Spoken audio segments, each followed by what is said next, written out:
I will now call the Special Economic Service meeting to order. I would ask my staff to please conduct the roll call.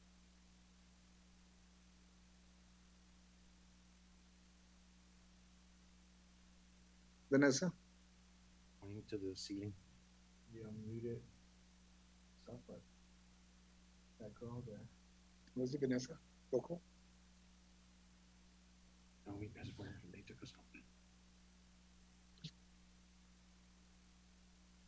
What?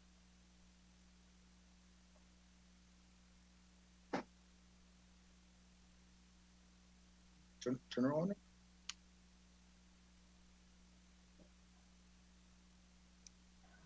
Chairman Senator Jose Agustin.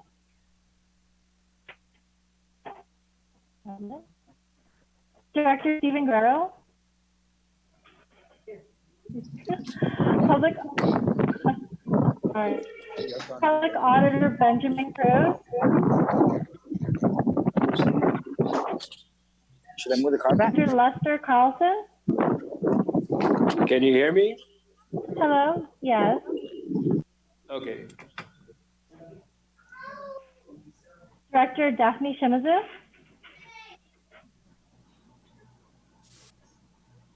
Director Edward Byrne. Here.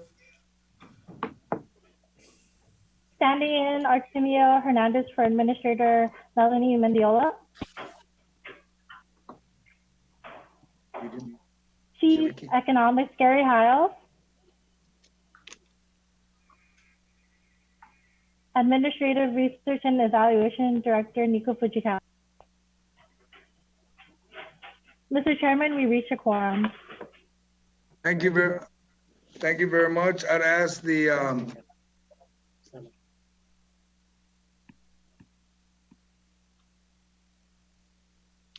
okay.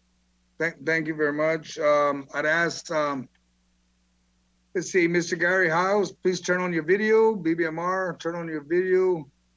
All the participants, please turn on your video. You have to stay live. We want to be able to see who you are. Okay? Then now we got Mr. Gary Hiles. Okay, you're on, and BBMR. Let's see, where's Lester here? Okay, thank you. BBMR is listed here.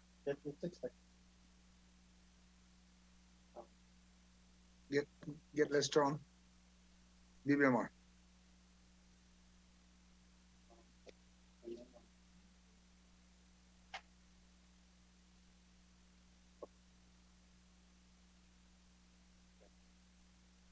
He's not live. I don't see a video. Mr. Carlson, please turn on your video.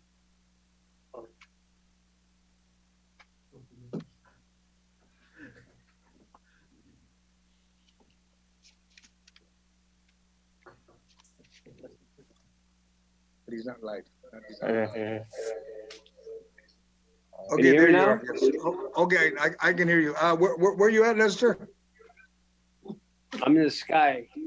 There you go. Sky, there you go, sky. Primo. Show me your face, my brother. Okay. Okay. Thank you. Thank you very much. Okay. Folks, I'd like to also recognize the senators my colleagues that have joined me. We will begin with Madam Speaker Tina Munoz Barnes. We have the Vice Speaker, Senator Talina Nelson. I have the Legislative Secretary, Senator Amanda Shelton. We have the Committee on Rules, Senator Regina Besco-Lee. We have also the Minority Leader, Senator Tello Taitigui. We also have listed here, we have Senator Sabina Perez. We have Senator Mary Torres. We have Senator Jim Moylan. And I think I saw earlier, we have Senator Kelly Marsh is here. We also have Senator Therese Terlai that's also present. Earlier I did see Senator Will Castro. Oh, there he is. I don't know why he's doing shopping at Home Depot, but I understand. But ladies and gentlemen, we will begin with the, I did identify Senator Therese Terlai. Is there any other senators I miss out? And we also like to recognize, we do have the, our speaker, BJ Cruz is also here, OPA. Let's let's see, am I missing anybody? Senator Luis Muña, you're also there. I apologize, ma'am. I'm looking at this big screen.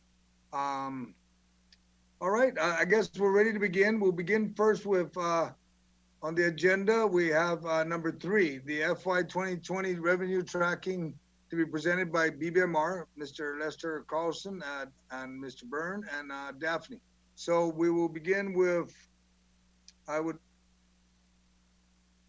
have to ask that, Lester, are you going to begin with that, or is that going to be Daphne, or is it going to be Mr. Byrne? Okay, so hang on a second, because it appears that every time that I want to speak, the host is either muting me or unmuting me, which is fine. But if you want me to speak, it appears that there's somebody controlling Don't worry, we got you covered. Okay, I'm fine. You know, if you're gonna recognize the speaker and mute everybody else, That's I'm correct. good with that. Okay, thank you for the rules of engagement, sir. Appreciate it. And the reason why you see the fluorescent fixture is because I'm sitting at a table and I have staff next to me, and we're sharing the device. So we're not being anything but cooperative, but you know, also efficient. Thank you, sir. Most welcome. So the first item for discussion is item number 3, the March Consolidated Revenue and Expenditure Report, followed by the March Special Revenue Fund Tracking Report. So for the record, this report was already provided. It's a matter of public record, both of them. The Consolidated Revenue and Expenditure Report, for all intents and purposes, I always take everybody to page 3. That's the most operative page with respect to revenues. And we have a negative 1.02% deviation from our tracking. And that incorporates, I'll draw your attention to some footnotes that we provided, particularly footnotes, oh my goodness, where are we at? 5. It says FY 2020 revenue tracking incorporates estimated revenue reductions as a result of decreased economic activity due to COVID-19 to the following categories. Withholding tax, we've already netted out $18 million. And BPT, we've already netted out from the tracking $9.3 million. So you will see that the revenue tracking category incorporates already a reduction. And then you'll find that incorporating the reduction in those 2 major tax categories has us at a $8.1 million shortfall of revenues that we anticipate receiving versus the adopted. However, I will also draw your attention to column 3, which is the actual versus adopted. And we're still tracking $20.3 million above for this cumulative period, or 5.1% above if you go adopted revenues, which is column 1, versus actual for the cumulative period. So the bottom line really is we are not seeing in the general fund revenue categories a total impact, a cumulative impact, or a slap you in the face impact based upon the March numbers. We understand that this will, it's a cumulative effect that has that will affect us. but the numbers right now for the period of reporting up to March 31st are not showing a ordinarily precipitous or extraordinary precipitous drop, such that the trigger, because this period represents the end of a quarter, and by statute, if at the end of a quarter, this number, which is now negative 1.02%, is negative 3% or greater, it triggers a requirement for a fiscal realignment plan, such as what the arduous exercise that we had to address in 2018. We have not reached that point in time yet. And I will draw everybody's attention to a very telling and timely interview by the Post with Roseanne Jones, Dr. Roseanne Jones from the University of Guam, who is on the front page of the Post today. We have a situation which even Dr. Jones has indicated that the information that we have is not sufficient to be able to trigger an informative action, and that we need a little bit more data to be able to provide a clear path to what is likely a recession and hopefully not a depression. So they're both the D words, but right now her quote is, at the time that we are seeing signs of an economic downturn, but a slight one. I agree 100% with what Dr. Jones has stated. We think we would have seen like really hard evidence throughout the revenue sectors of the government of Guam to date. We certainly see that, and I'll get into it on the special fund report, but we're not seeing it right now in the general fund. And I'll talk about this in more detail later. This is not representative of the stimulus that we understand we will be receiving, which will have a very positive impact on our economy. Right now, we have a situation where people are staying at home, have limited mobility, and there is going to be very quickly the injection of the stimulus, the $1,200 per eligible taxpayer, $500 per dependent. That money will be circulating within the economy as early as next week. There are some mitigating factors to the general fund revenue that are not captured in the March report. For me, it allows for us to have some semblance of reassurance that for the time being,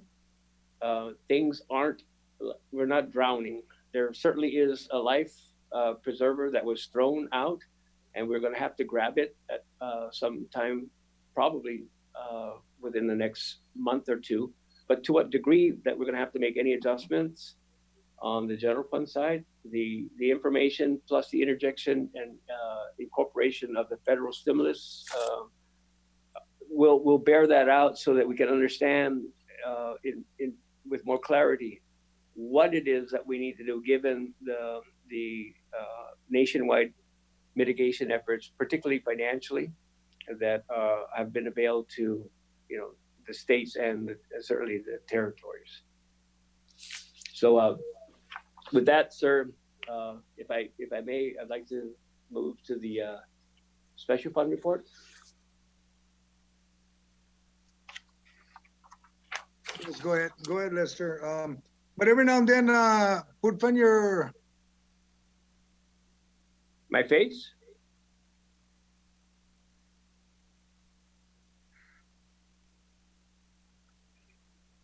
Sir, can you hear me?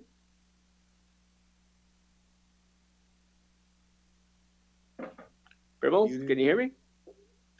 Yeah. No, we can hear you, but every now and then, by how we had set this up is that you have to be visible. Okay, so I know that you're sharing it, but Okay. every now and then, Okay, sir. Time out. just show your Hello. face. Aloha. There you go. Okay. There you go. Thank you, sir. Okay, but I cannot hold the device up, refer to my paperwork, and talk to you. I'm talented in some degrees, but I'm not that talented. I don't have 6 arms. So if Okay, the not a committee problem. and the public will bear, I will put down my device so I can talk to you. Okay. All right. Don't worry, Okay. it's me. Hello. Hey, hi, Amanda. Happy belated birthday. Okay, and I'll just advise all my colleagues that just understand that we will not pose any question to the panel until after the agenda has been completed. When we go to open discussion, then that's when I'll allow all the questions to be asked. All right? Thank you. Appreciate that, sir. Okay, if it's okay to move on to the special fund report, sir?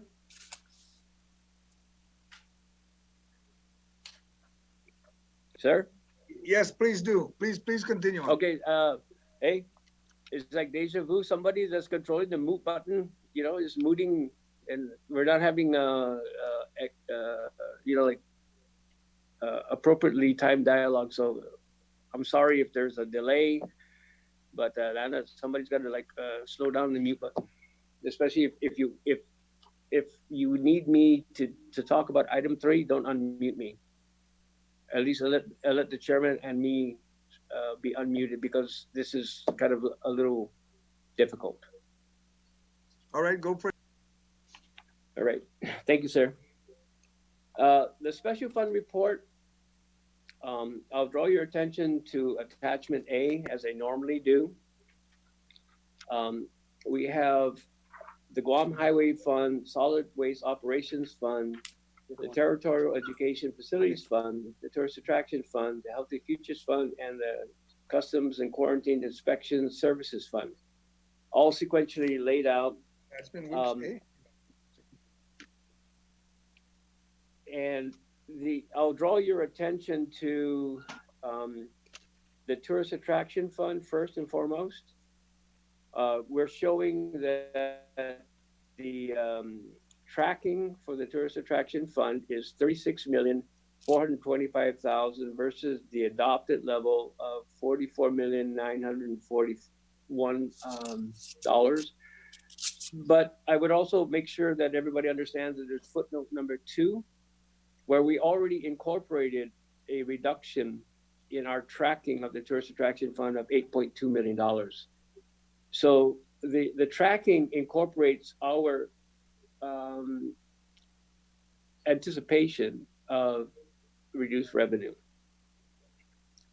So the actual numbers for March came in at $3.4 million. And I understand that for the entirety of March, particularly with the onset of Executive Order 2020-03, the subsequent executive orders that required quarantine, and a lot of the mitigation efforts taken to address COVID-19 put a damper in our visitor industry. However, we did have the Roosevelt personnel that were occupying hotels. We did have some other factors that took what would otherwise be a dismal March for the Tourist Attraction Fund and provided a $3.4 million collection. That was one of the factors that leads me, and it'll be a continual theme in what it is that I'd like to be able to present today, is that while we understand we're going to have revenue deficiencies and shortfalls in separate and overall categories, it's not hitting us right between the eyes fully just yet. There are thankfully some mitigating factors, like the fact that we had tourism that was still doing very well, such that we collected $3.4 million in March.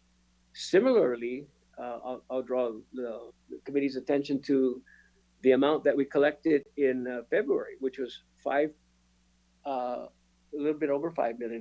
That was a banner month. It was certainly over what it was that we had projected. There was a surge in the last week of February. You have a continual collection efforts that is running through March, and preliminary, don't hold me to this, but we're at least around $2.1 million for the month of April. This is, just raw data that I'm presenting for people to kind of get their eyes and arms around where we are. I think people would just sitting around the barbecue and having a beer think it'd be like next to nothing, but that's fortunately not the case. We are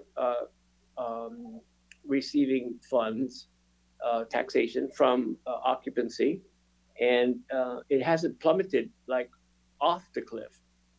It is certainly a number that is decreasing, which I think everybody expected, but it hasn't dropped like a rock, which is really good, which is really good. So bear that in mind as we move forward in the presentation.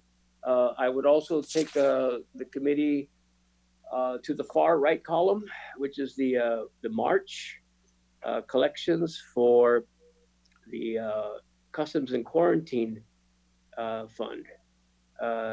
They collected about 531,000, and if you look after March and what we're tracking, projecting for the rest of the fiscal year, you see a significant decline simply because we don't have any tourists going through the airport. There are no meaningful passenger facility charges that are being collected. Therefore, the arrivals from the traditional method of embarkation, debarkation, whatever that word is. We're not.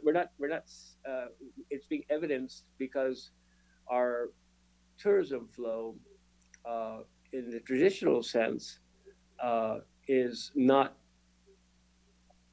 there. However, as I mentioned earlier, it was mitigated by factors probably more related to the Roosevelt. We do have a lot of activity up in Anderson, but that's not captured with throughput at the airport.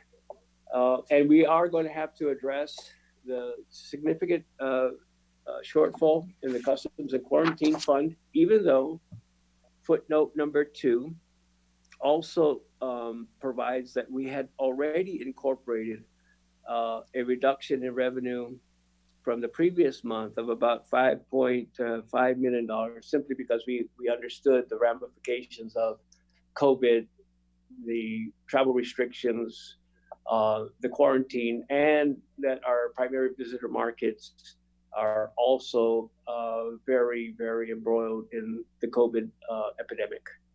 So the numbers that are telling, that bear some semblance of attention to, are really on this page here, the Customs and Quarantine Services Fund. To some degree, we've already mitigated a lot of the TAF, but we're going to have to hope that at some point in time, this pandemic is somewhat under control, and that tourism does resurface to a meaningful degree in 2020. And without that paradigm shift in what it is that people would say is the new norm, we will certainly have further degradation in the TAF, and certainly we already understand what's going on with the Customs and Quarantine Fund. All the other ones, the Highway Fund, you know, there was a actual in March for the Guam Highway Fund. You'll see that was 832,000 that was actually collected. That's primarily due to the cessation of flights and, you know, the lack of tax revenue received from aviation fuel. You know, no planes, no money. Kind of very self-explanatory. So we are looking at this revenue actual. We're 6 months into the fiscal year. Where I would have imagined a month or two ago we would have had a more drastic decline in revenues. As people say, it's kind of like pushed itself to the right a little bit, but it's not thoroughly evidencing itself right now. However, with the multitude of aid programs passed by Congress, we certainly will be in a position to understand that there will be the stimulus money that will be shortly received by residents of Guam, $134 million worth. That we have other injections from the stimulus plan, including the $117.9 million that we got from the Coronavirus Relief Fund that will certainly assist in being able to mitigate GovGuam expenses, particularly with COVID-related payroll costs and mitigation efforts, as well as providing money for PPEs. We also have a $2.9 million grant that was received by the Bureau of Stats and Plans at the behest early on of the Coronavirus Task Force. The majority of that funding is like $2.6 million, includes 4 new ambulances. The requisition has already been cut for that, but the remaining funds are really for like PPEs, gloves, sanitizers, you know, the litany of PPE supplies that we need to be able to have. That funding is already being drawn down, requisitions being issued in a very timely manner, such that we don't have to use precious general fund resources to be able to meet the demand for sanitation, mitigation, and other efforts. So there's a lot of things that are going on. Each one of them may seem nice, but you know, maybe in totality inconsequential. But when you start looking at them in totality, you are actually seeing a very robust injection of aid from the federal government. And I agree, going back again to Dr. Jones' article published in today's Post, that while we understand and we anticipate that there will be some adjustments made, it's too early to tell where those adjustments are going to be needed, absent the obvious need to address the customs and quarantine shortfall. So with that, Mr. Chairman, I think I've kind of went through A and B. The shortfalls, item C, the methodology for estimating the reduction due to COVID-19 is explained in the footnotes for the CRER and special fund reports. The methodology for the shortfall in the TAF, customs and quarantine inspection services were also covered in the footnotes and through some of my, sorry, my lengthy discussion on that. So Understood. I would, with your permission, sir, move on to item 4. Yes, please. Move to item 4, and if DRT, if Daphne or Mr. Byrne or Ed's going to present anything, or are you the only ones going to be able to lead that one? No, sir. I'm certainly very, you know, happy that I have very capable professionals that comprise the fiscal team. But consistent with my discussion on item number 3, uh, item number 4 is FY 2020 adjusted income tax projections. We do depict those, and they're captured in the CRER, and we did have the footnotes that had the reduction in the BPT and the withholding captured in footnote number 5. So I I believe that we are not in a position consistent with Dr. Jones, and I'm sure I spoke with Gary Hiles yesterday. Uh, I understand, and I will ask the other members of the fiscal team to chime in on this after I get done. But I don't believe that we're in a position right now with information sufficient to do anything to adjust the projected tax Understood, collections understood. for Well, FY we'll 2020. probably have to So wait until your May 20th CRE report. Then we'll know if there's gonna be any other adjustment. Am I correct? that is extremely accurate, sir. I think while we're waiting for the blow, it hasn't come yet, and I don't want to be the person that sits here and say, well, we should have planned for it. I think that when we incorporate the stimulus money, which will be distributed as early as next week, some of the general fund expenses associated with public health and public safety that are mitigated through the coronavirus relief fund, and some other elements, therefore relieving the precious general fund resources of having to absorb those costs. I think, yes, sir, that we're more probably positioned to have a better idea after that time period has come and the reports come out. But, sir, I've talked All a right. lot, and I will defer to my colleagues for any comments on either item number 3 or item number 4. Thank you, sir. All right, thank you. Turn on Daphne and Bern. Okay, stand by. Let me get, and we have Ed. Have Ed on. Not bad for beer. Ed, Better. Bern.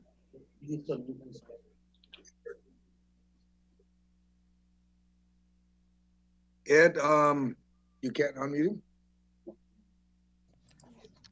Okay, Ed and Daphne, do you have anything you want to contribute from item number 3 and number 4 before I proceed on to Daphne with number 5? DRT if I doesn't could have just- anything on items number 3 or 4. You don't have anything for 3 or 4, Daphne?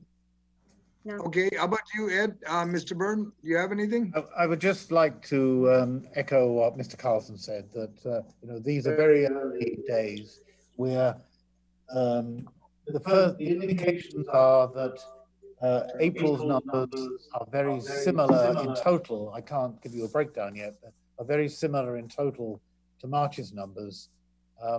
But to make predictions on collections in this very uncertain economic climate is very difficult, and we can only use the numbers that we've got, and the numbers that Mr. Carlson put into the CRER, I think are the best numbers that we have at this time.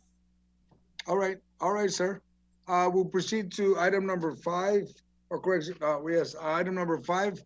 Daphne, you would be presenting the tax filing deferment and collections? Yes, thank you, Mr. Chair.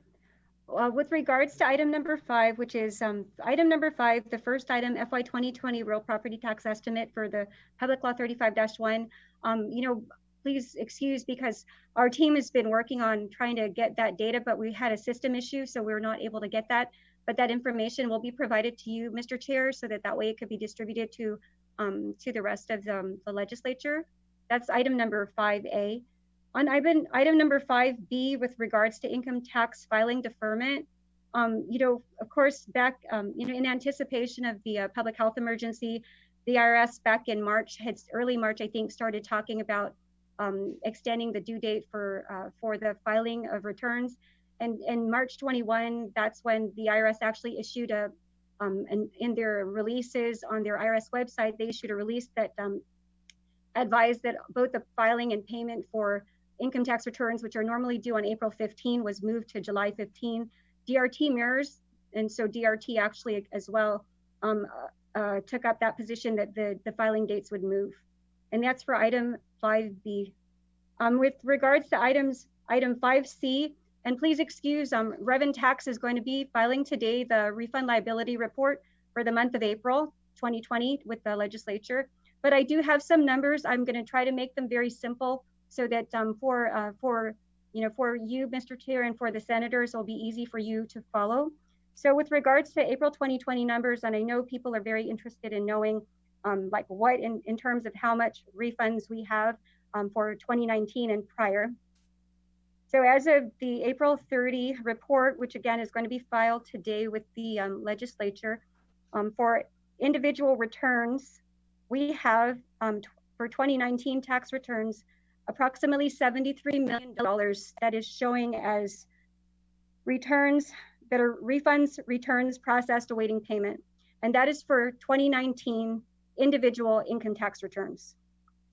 With regards to 2018 and prior, that equates to approximately 6.55 million.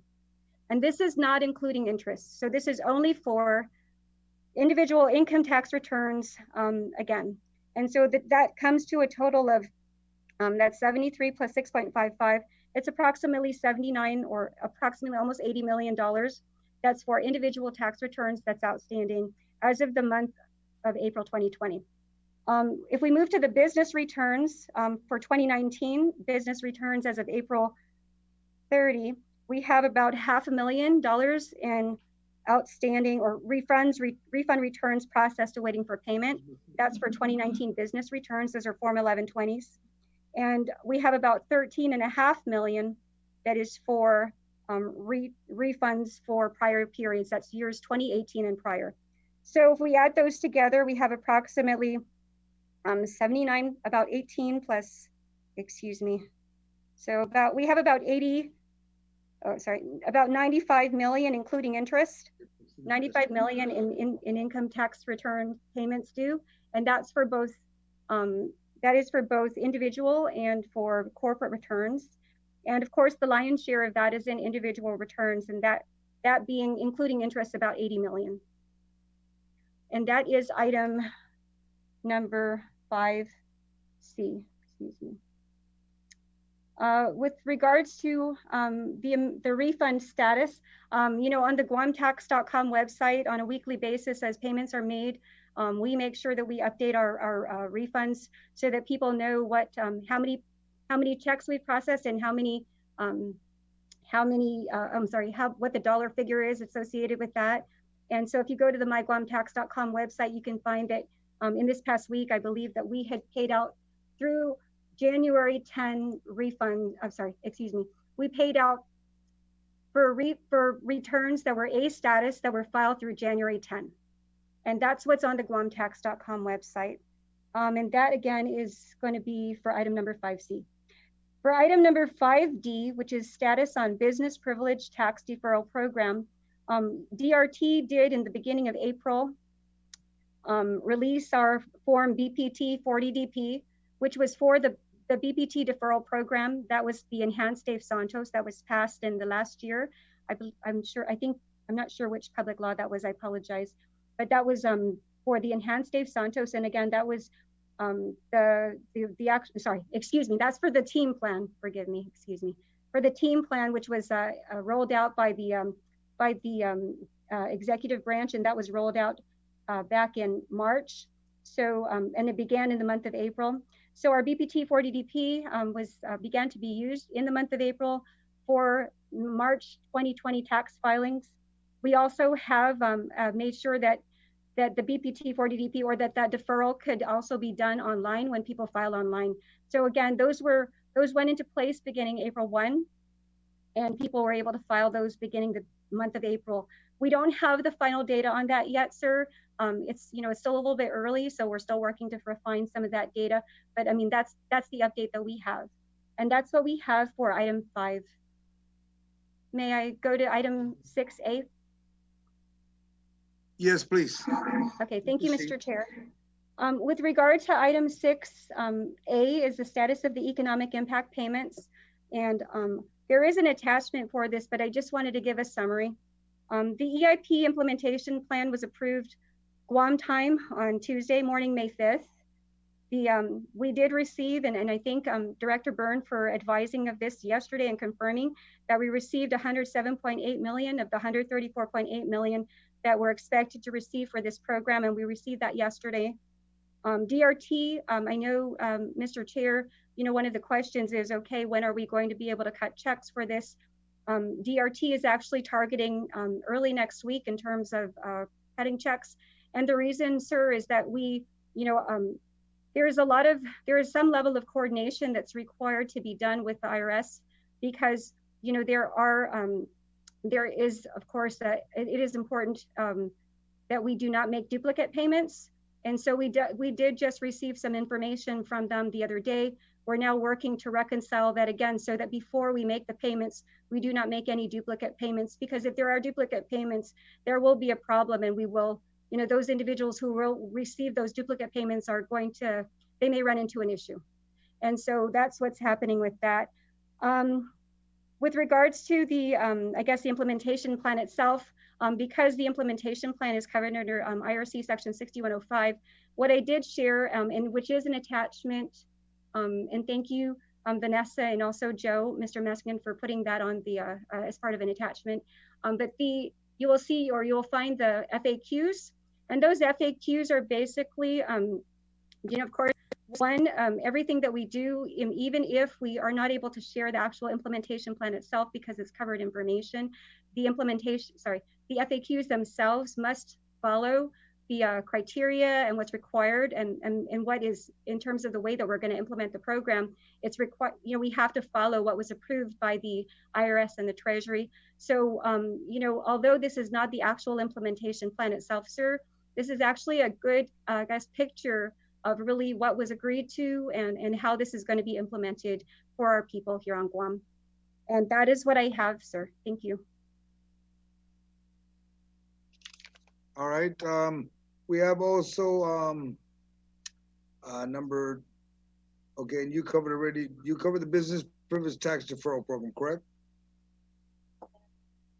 Turn it on. For that. Yes, sir, I did cover that, sir. Thank Okay, you. you did cover that. Will you be covering anything on as we're moving down? Number 6, you cover the economic impact payments. You described that, the amount received, program allocation of the funds. Do you have anything on the governor's transfer and expenses on the COVID emergency, or would that be Lester, or would that be Mr. Byrne?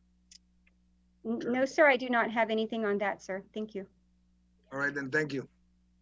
Mr. Chair, if I could weigh in on the federal assistance funds. As you know, last week we received the second installment of approximately 118 million in CARES funds, which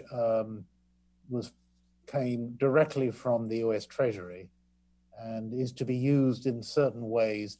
And there's a whole lot of information on the Treasury website that indicates for what purposes these funds are to be used. And we're now on the 3rd edition of the frequently asked questions, because many of the states, in common with us, had lots of unknown and questions regarding how these funds should be used. So US Treasury has, since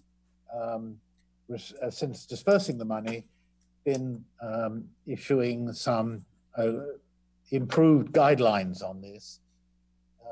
The National Association of State Controllers has also been asking questions as to the administration of this fund, like it doesn't have a CFDA number yet. but we're working on the assumption that these funds can be used. And indeed, Mr. Carlson put together a budget, which I think you got yesterday, detailing how the plan is for these funds to be used.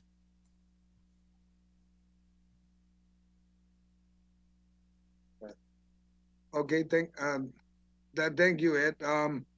Mr. Carlson, you're not reading anything.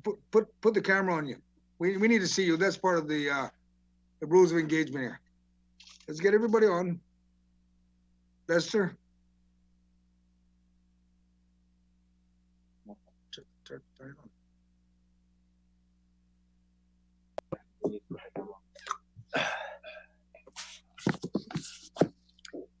Thank you, Lester. Now we'll proceed down to everybody. Stay online. If you're not speaking, there's no reason why you can't put the camera on you. All right. Lester, keep the camera on you, Primo. And now we'll proceed on to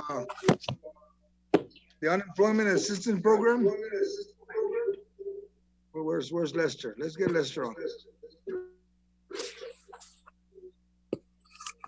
Sir, I'm not going anywhere, sir. It's just, Okay, just stay live. You're not reading anything. Doesn't have. Okay, thank you. So, We have the Department of Labor and Gita on section on the agenda number 7.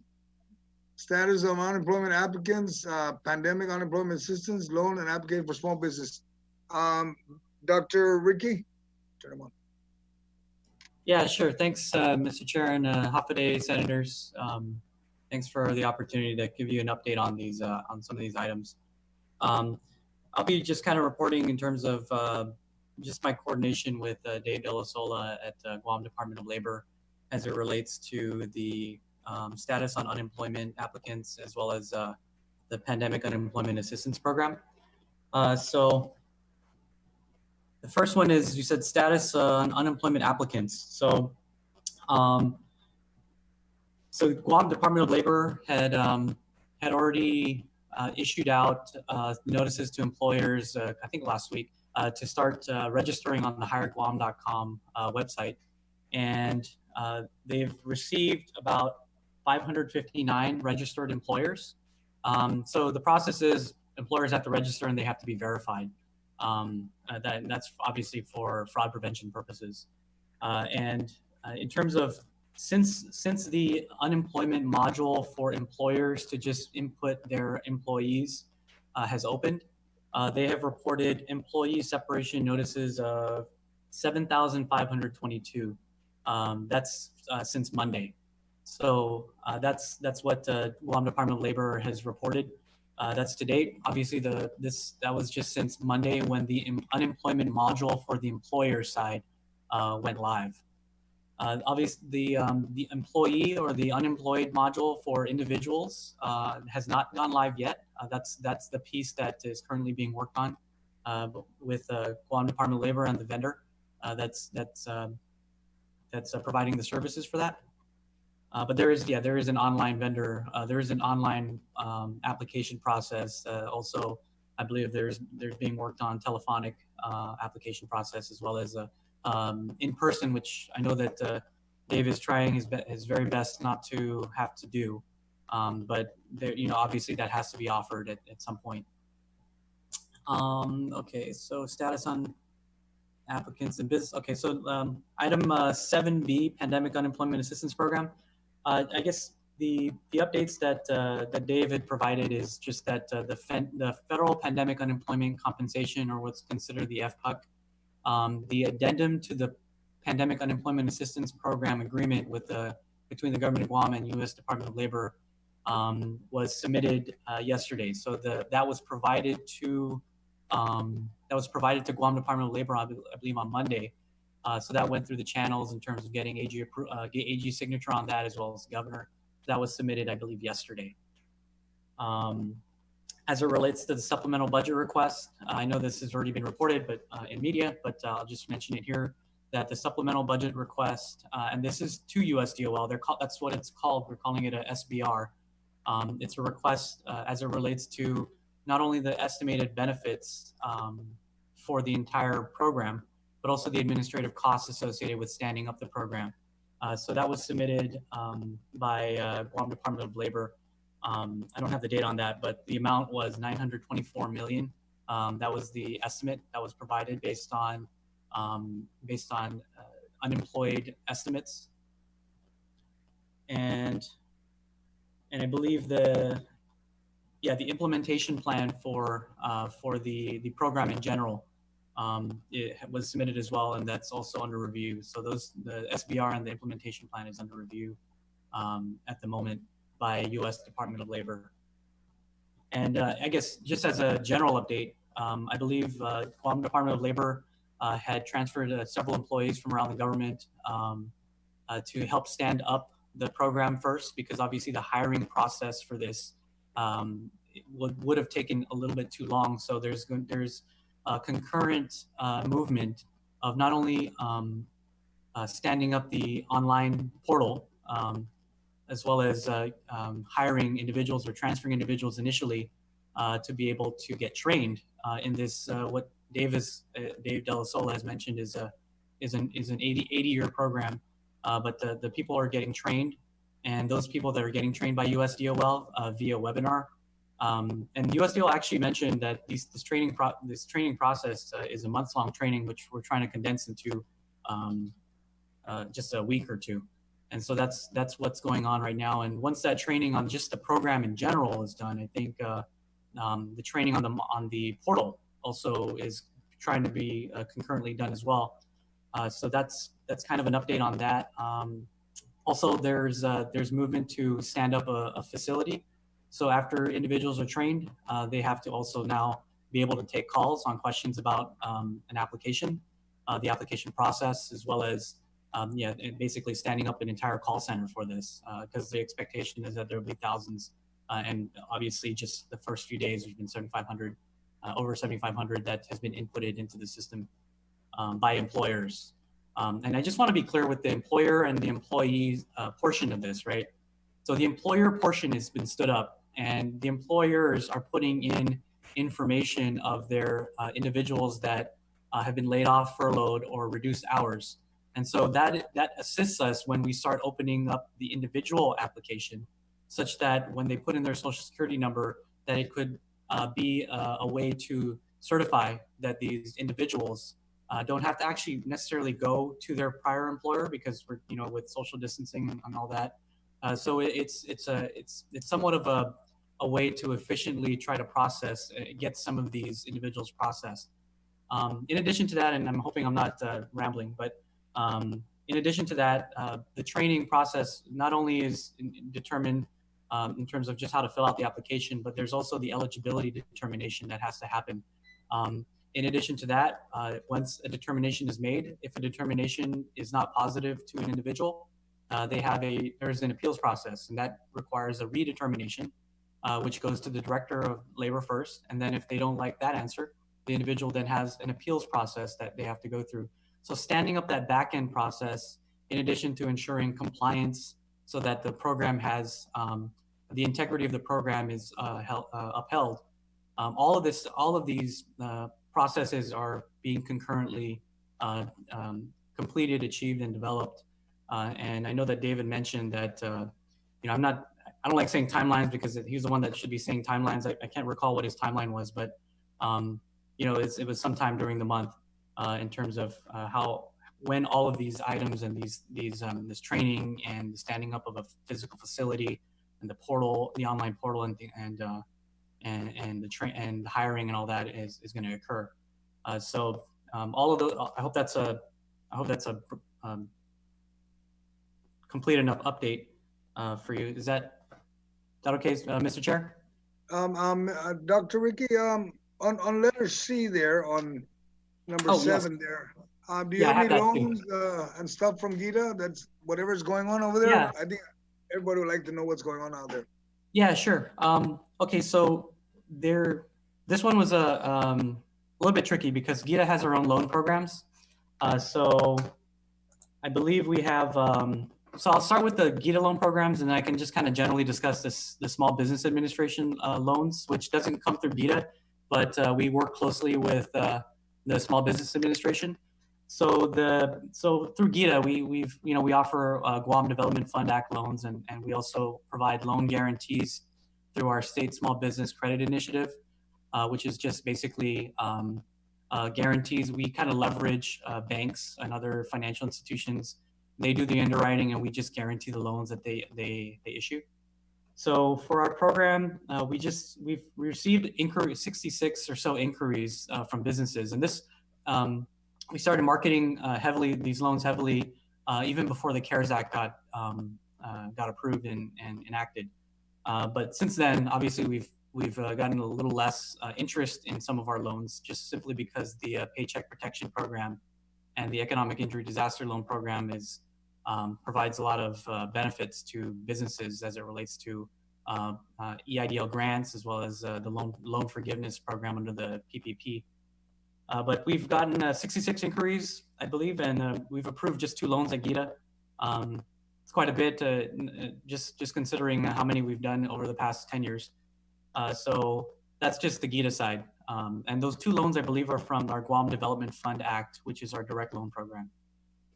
As it relates to the Small Business Administration, I think what I can report is that there have been over 1,500 businesses that have received approvals, and there's obviously in the process, we're not sure because this is a SBA loan guarantee program, but all we get is updates from SBA. So there's been over 1,500 businesses that have been received or awarded over $185 million in PPP loan funds. And I know that the allowable uses, I'm sure many of us already know what the allowable uses are, but the allowable uses are that they're for payroll costs. So 75% of all those funds, if a company wants to get those funds forgiven, has to be put toward, it has to be expended on payroll costs. The other 25%, the other eligible costs or allowable costs for loan forgiveness is rental, utilities, rental costs, utilities, and interest on debt obligations or mortgage loans. So there's quite a bit of money that's been flowing through that PPP program. And so I think that's kind of it. I think in terms of the Economic Injury Disaster Loan Program, I know that there has been there's a grant program attached to that loan program. So the PPP loan is a loan guarantee out of Small Business Administration to financial institutions. So financial institutions do the underwriting and they award the loans, and they work with SBA to obviously get those loan guarantees and loan forgiveness amounts paid back to them. The EIDL program is a direct loan program out of SBA. And so I think the last update that we saw was that there was, I don't have the numbers in front of me, but there have been several thousands of dollars in EIDL grants that have been approved. And those grants, I believe, are up to $10,000. So depending on if you apply for the EIDL, even if you didn't get any approval in the process yet, because I know that that's still kind of undergoing that process, the grants are being awarded in cash. And so if you don't get approved for the loan, the EIDL grant is still being provided. And the grant, I think the parameters of the grant are that you get $1,000 per employee up to $10,000. So that's how those grant programs or grant funds are issued out up to $10,000. So that's kind of the loan front. I'm trying to think if there's anything else. No, I think that's all, Mr. Chair. All right, thank you, Dr. Ricky. Okay, Thanks. moving along to DOL. Gary, do you have anything you want to add on to agenda number 7, or you wait until agenda number 8 or 9? Turn on Gary. You need to. No, he's not. Gary, you need to unmute yourself.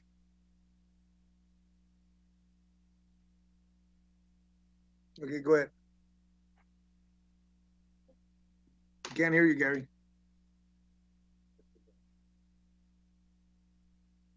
We can't hear you, Gary. Gary, you need to speak up. check your mic.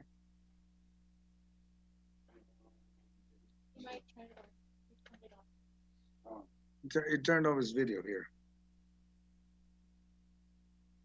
Well, why don't we go ahead and, while we're waiting for Gary to get back on, why don't we move to GVB and why don't we get Mr. Nico involved in here and let's go and we'll be on agenda number 8.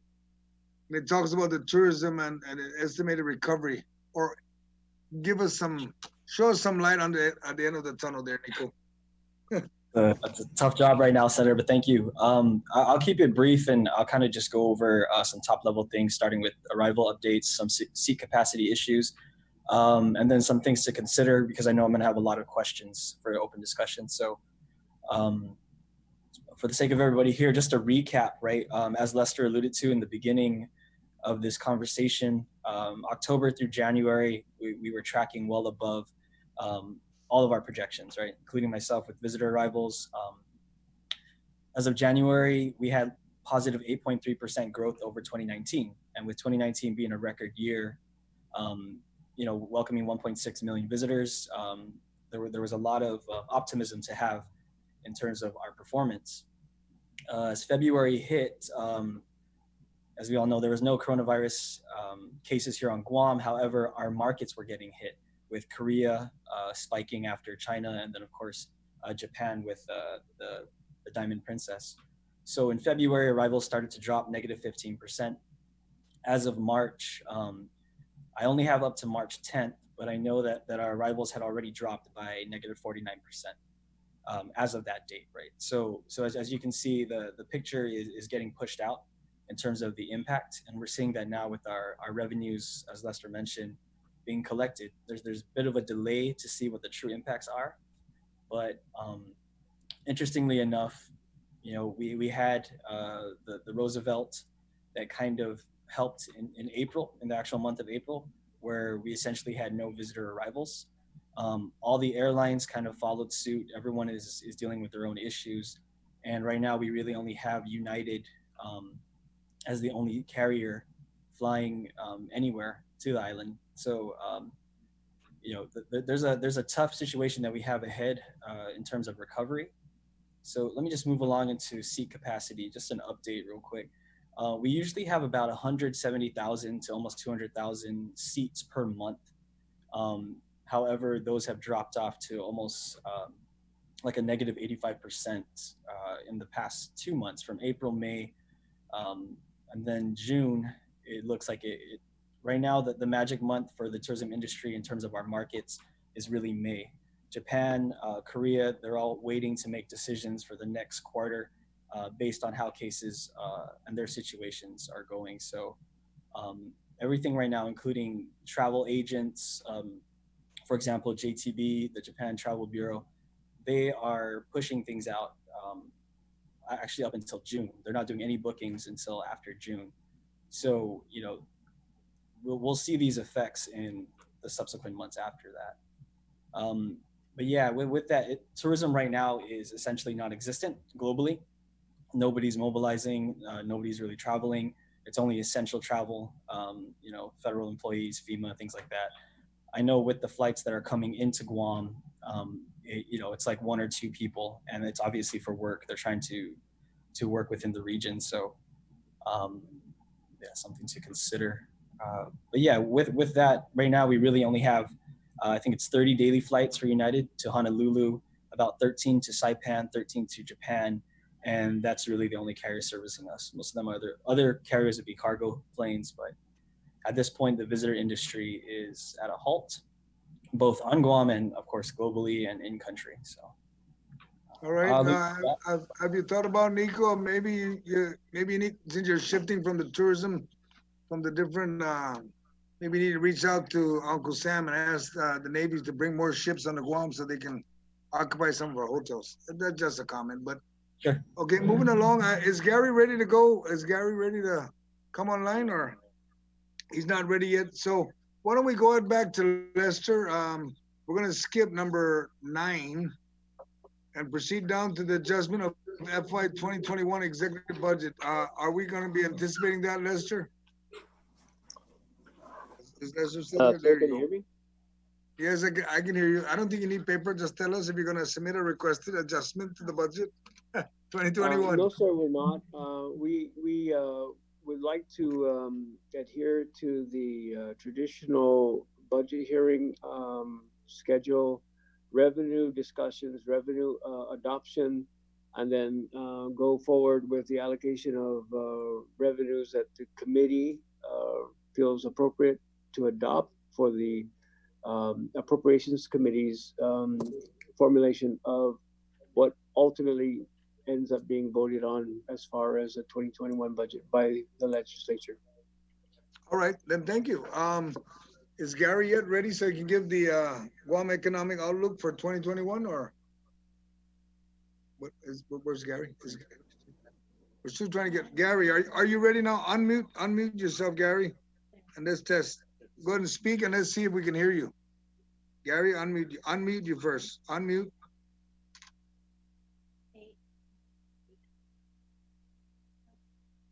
Unmute, Gary. Okay, go ahead. Oh, no. There you go. I had you muted, both muted from your standpoint and also the camera, but now they're both on. Good. All right, thank you.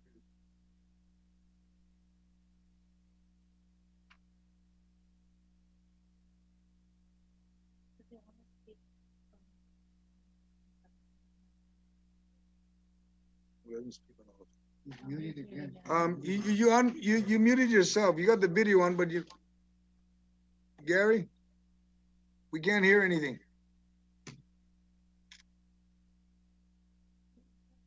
Yeah, Gary, we can't hear anything.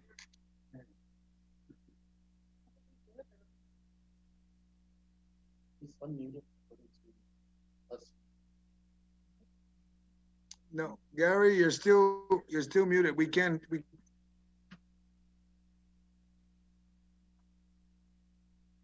Gary, please check your computer and turn it on.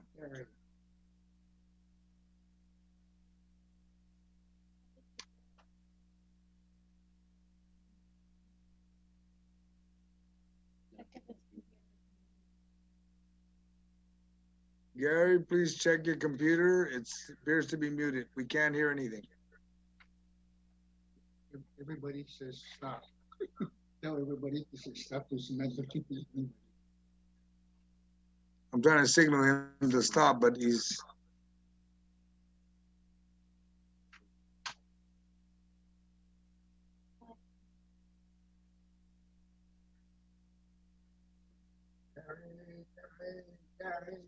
Gary, we can't hear anything. I'm still talking. I guess Gary's giving his report, but he doesn't realize that his computer's not on. We can't hear anything. I know. It doesn't show.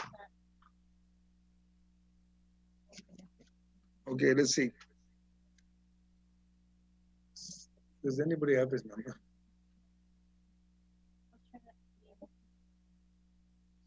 Mr. Byrne or Daphne or Lester, do you have his number, Gary, and call him at his home or wherever he's at, so he understands to turn on his computer so we can hear him? That'll be fine. Turn on it. Turn on it.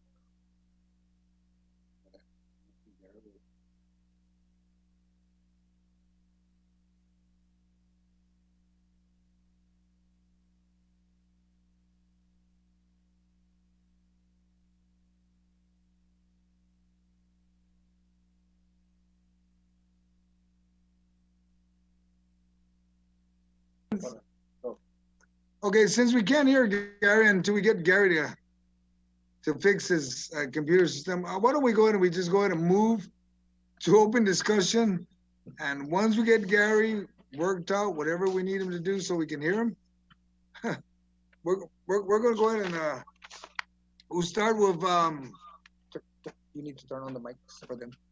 I will begin with Madam Speaker Tina Munoz Barnes. Ma'am, do you have any? Turn it on, Joe. They're not. Tina, unmute. I need everybody to unmute your computer and we'll control it on our end and we'll turn you on, okay? So, Madam Speaker, do you have any questions, ma'am? Yes, I do, Mr. Chair, Sidhu Samasi, and to all the members of the administration here to help present. I would just want to say thank you. I did have about 5 questions, but a couple of those were already answered.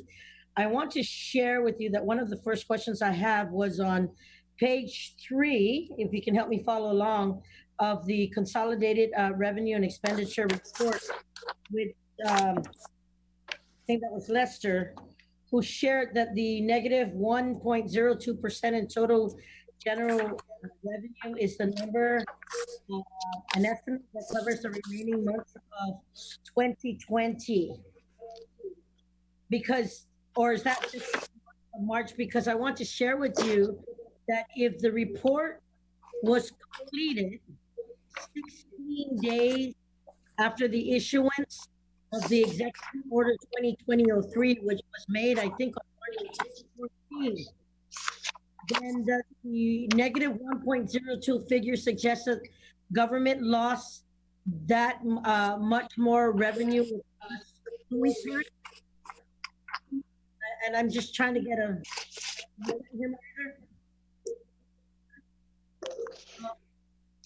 Can you hear me, Joe? Joe? You need to turn your Yes. phone on. Yeah, you can hear me. Lester, are you there, Lester? I'm here, but the last part of the speaker's question I could not get. Okay, Madam Speaker, if you can please repeat your question and be very I'm going to specific. So get that, as close as I understand. possibly can. If the report of the negative 1.20% for the number of the estimate, if the report was completed 16 days after the issuance of the executive order, which was done on March 14, then does the negative 1.02% figure suggest that the government lost that much revenue within a 2-week period? No, ma'am. No. No, it doesn't. Your video. No, and it looks like your video seems to be freezing once in a while. But as I mentioned earlier, we have several footnotes. More specifically, footnote number 5, where we already took into account reductions in withholding and BPT.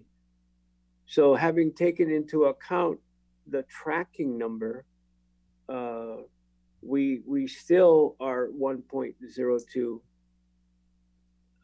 below. But I draw your attention again to the actual. We're still, as of March, trending above the adopted levels based upon actual revenues for the period. So no, ma'am, we did not lose a precipitous amount of money and revenue in a 2-week period of time. As a matter of fact, when I was discussing earlier where we actually were, it was very comforting to understand that we really didn't have, and we still aren't having, the full impact of the coronavirus on the island based upon the March numbers. Okay, so that negative 1.02 is the overall, inclusive of the projections. Yes, ma'am. And again, yes, ma'am. And for everybody's recollection, this represented the end of a quarter. So if that number had been negative 3% or greater, it would have triggered what we went through in 2018, which is a fiscal realignment plan. Right. Because we would have, but we're not there yet. Right. And then that means the fiscal realignment for 2020 is not needed, but for tracking for the new year for 2021, where do you think we will be then? Will we need to look? Yeah, as I mentioned earlier, in response to the chairman's question, with respect to item number, I don't know, 10, whatever it was on the agenda. Adjustments to the 2021 executive budget request. Similar to the comments made by Dr. Jones, as published in today's post, it's a little too early for us to really understand whether or not there are significant tangible adjustments made that we're going to have to make to the executive budget request. But I told the group and the chairman specifically that I would love to defer anything today to the traditional process of when the chairman calls for budget hearings. And first and foremost, what we do on a structured basis would be to discuss the revenue projections for FY 2021, and also to be able to be in a position as for the committee on appropriations to take the executive budget requests and input from all the relevant parties, and then maybe make adjustments in the May-June timeframe to revenues first and foremost, and then after that, the allocation of the revenues. Thank you for that clarification. Okay, and before you go on, Madam Speaker, I think what Mr. Carlson, you keep referring to on many occasions already on category or footnote number 5. It says FY 2020 revenue tracking incorporates estimated revenue reduction as a result of decreased economic activity due to COVID-19 to the following categories. And it identifies the 18 and the 9 million. Could you tell us the methodology so we can understand how you got to the 1%? Because I think that's what we're all trying to figure out, where you're coming from.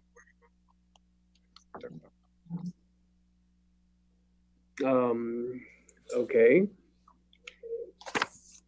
We took into account in the March report the general fund tracking. We looked at the potential for the CARES Act impact on future revenues, and we were able then to come up with what we thought as a projection where we would be incorporating the total general fund impact, and sequentially and in total, overlaying what it is that we believe will be the result of the pandemic unemployment assistance program, the paycheck protection program, and the coronavirus relief funds, along with the economic impact payments, the stimulus payments. We believe that the general fund impact projected towards from now to the end of the fiscal year is about $27 million.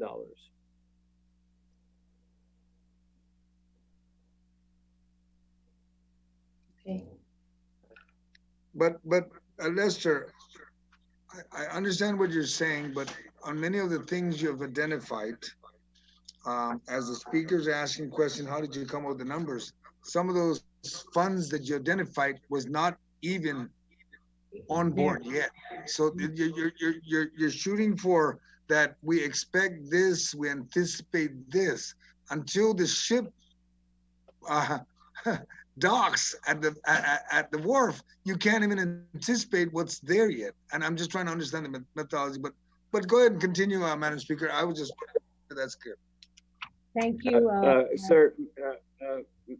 Madam Speaker, if I may. Yes, please. The CARES Act, the CARES Act was passed in March. Right.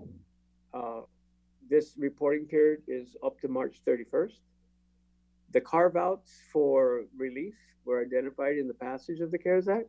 Therefore, there was an anticipation of the funding in these different categories that I mentioned well before we transmitted this report.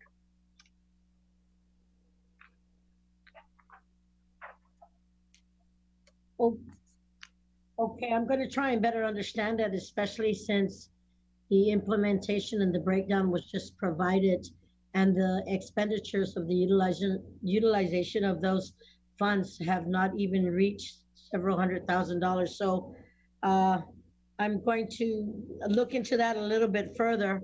I'll go ahead and further several more of my questions. With the executive order on the 2020-07, the EO7, placing a moratorium on the foreclosures and evictions, how much revenue is the government going to expect to collect after the moratorium is lifted? Or, yeah.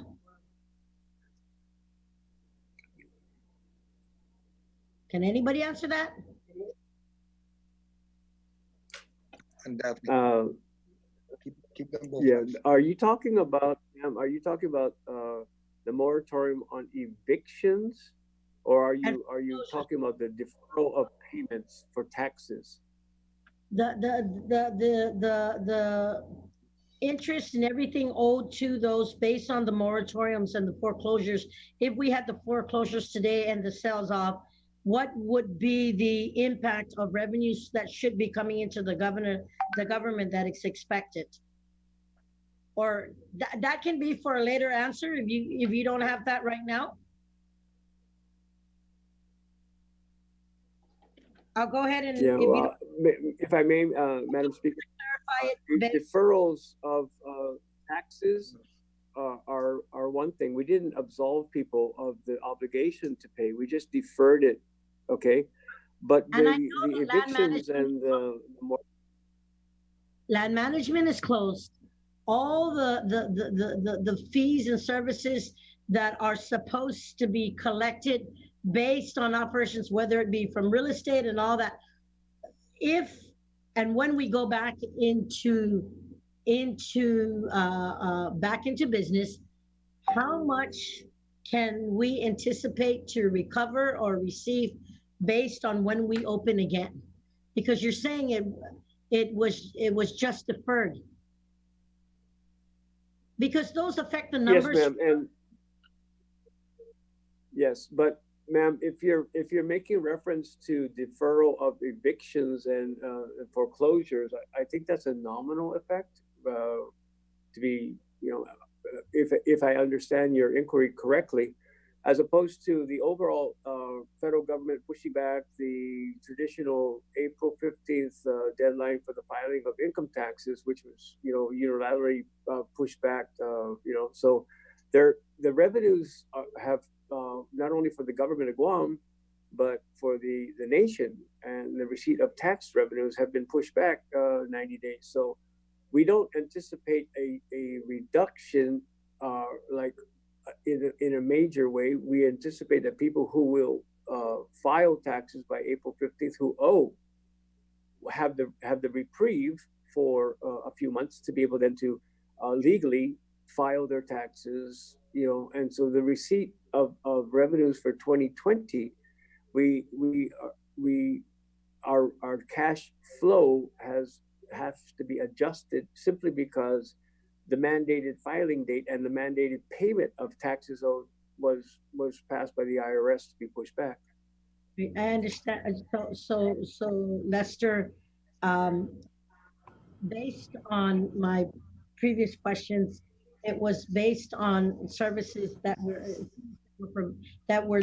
needed to be paid to, like land management and those, especially as it relates to the real estate market, who said that they have not been able to file their applications and things like that. But I'll go ahead and in the interest of time, further delineate my question so that I can get an answer from you guys on that.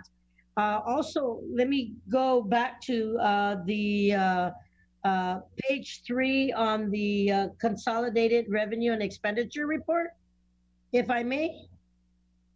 The income taxes, use of money and property, and immigration fees were some favorable sources of revenue that were projected to decrease over time. Notice on the last column, you have the favorable increase and decrease. Um, um, I want to know that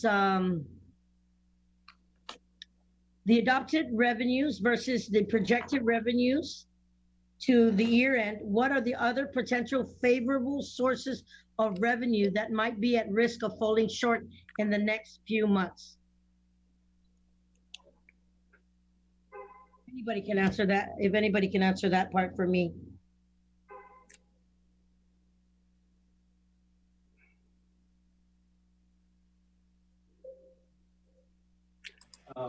Madam Speaker, Could you repeat the question?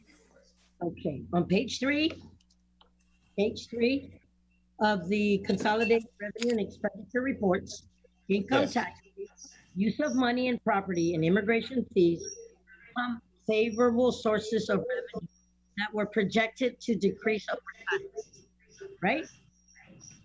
Adopted revenue versus projected revenues per year, and what are the favorable sources of revenue that might be at risk of falling short in the next few months? All of it? Sorry. Madam Speaker, we're getting feedback from your side. If you can turn off whatever else you got on. I don't have anything else on. I'll turn my. Okay, how about you, Mr. Byrne and Lester and Daphne? If you have anything on, because we got you unmuted, so if you can respond. Lester, you just, I guess that one must have been you. Okay. Mr. Chair and Madam Speaker, no, I don't have any comments on this item. You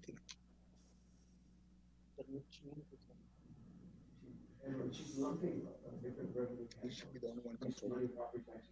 Need to let them all know that. I can't.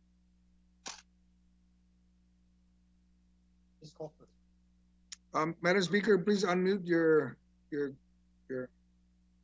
Okay, there you go. Mr. Byrne. He's muted.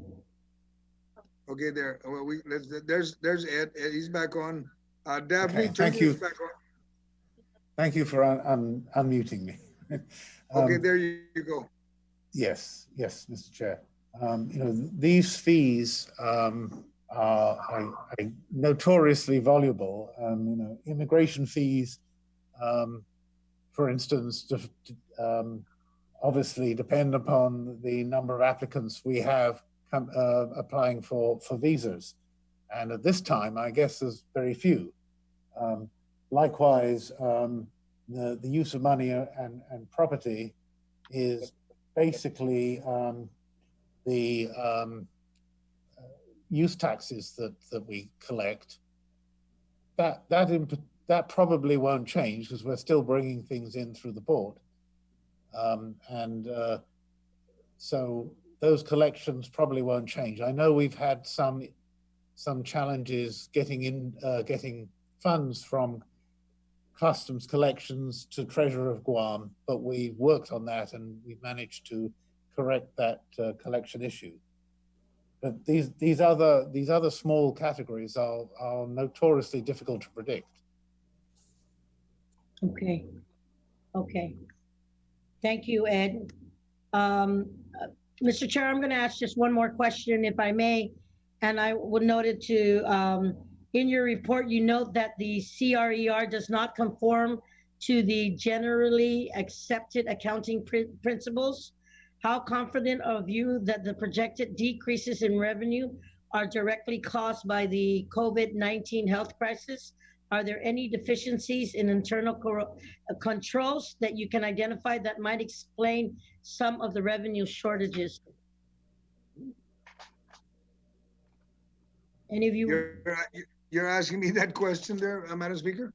No, I'm asking the team here because based on the provided. Okay, let's ask Lester, BBMR, and Edward Byrne. They're the two feeders to these reports. Lester, the feedback is coming from your side. Get everybody else to turn off. Thank you, Madam Speaker. On the cover page, we continually use paragraph number 2 on the cover letter to the speaker. Please note that the report has been prepared and submitted to comply with Public Law 35-36. The law required reporting of revenue in a manner which is not in compliance with generally accepted accounting principles or government accounting standards board requirements. Stakeholders are cautioned that the report is not an accurate reflection of the financial position of the government of Guam, nor should it be compared to prior reports that were prepared in accordance with generally accepted accounting principles. Accountants have the luxury of being able to wait for the dust to settle and then come in and make a review.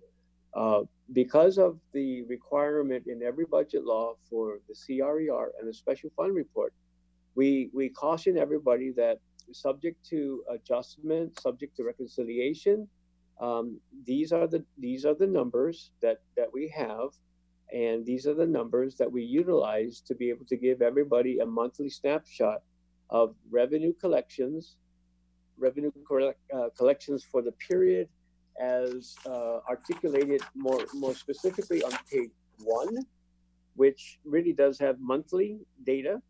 And then on page 3, where we actually do the cumulative periods from the beginning of the fiscal year to that point in time, and then we take the extrapolation and tracking and come up with where we think we are on page 3 on the far right column. So the reports are always sent with caveats on it, because there are times where there will be for example, a taxpayer. He or she might make a significant payment outside of the month, but it was for a preceding month, for like a BPT payment. So there needs to be the corresponding accounting adjustment for the proper period to account for that remittance, and that may drive the subsequent reports a little, the adjustment has to be made. So therein lies what it is that we are intentioned with respect to some of the disclaimers, for lack of a better word, on the report. But we are trying our level-headed best to represent what we believe the impact specifically on withholding and BPT is for the reporting period. Okay. Okay. Good to note. So, Mr. Chair, I just want to say thank you for the team reporting. I will resubmit the earlier question that I'd like to get an explanation. I'm hoping that with that I will get a response from them. So I just want to say thank you for holding this SES meeting. All right, thank you very much. Thank you, Madam Speaker. We also, we have Madam Vice. Let's see. Madam Vice Speaker, Senator Talina Nelson, ma'am. Thank you. I'll be very quick. Thank you, sir. Thank you to Daphne and Mr. Byrne and Lester. Thank you. Daphne and Byrne, turn on. I'd like to talk about the so you briefed on, is this understanding that you are spearheading the program, or is it just because the Department of Labor, Dave, is not available for us? Is that a repeat question? So I'm wondering, are you the one that is implementing the PUA? Are you overseeing that now, or is it still at DOL? Hi, Senator. I think I've been in coordination with Dave Della Sola, and I know that the statutory members for the SCS, it does include a DOL rep, but I think statutorily it's the chief economist of DOL. So I'm sorry, I can't hear. But I did take it upon myself just to coordinate with him to make sure I kind of reported what he would have reported if he was part of the SES. Okay, so I want to thank you for the work that you've been doing, and then also Department of Labor, but it's still very unclear to me on when the assistance will be stood up What is the implementation on how they will stand it up, and how will we get this money realized to the families who have lost their jobs or have experienced furloughs because of the COVID impacts?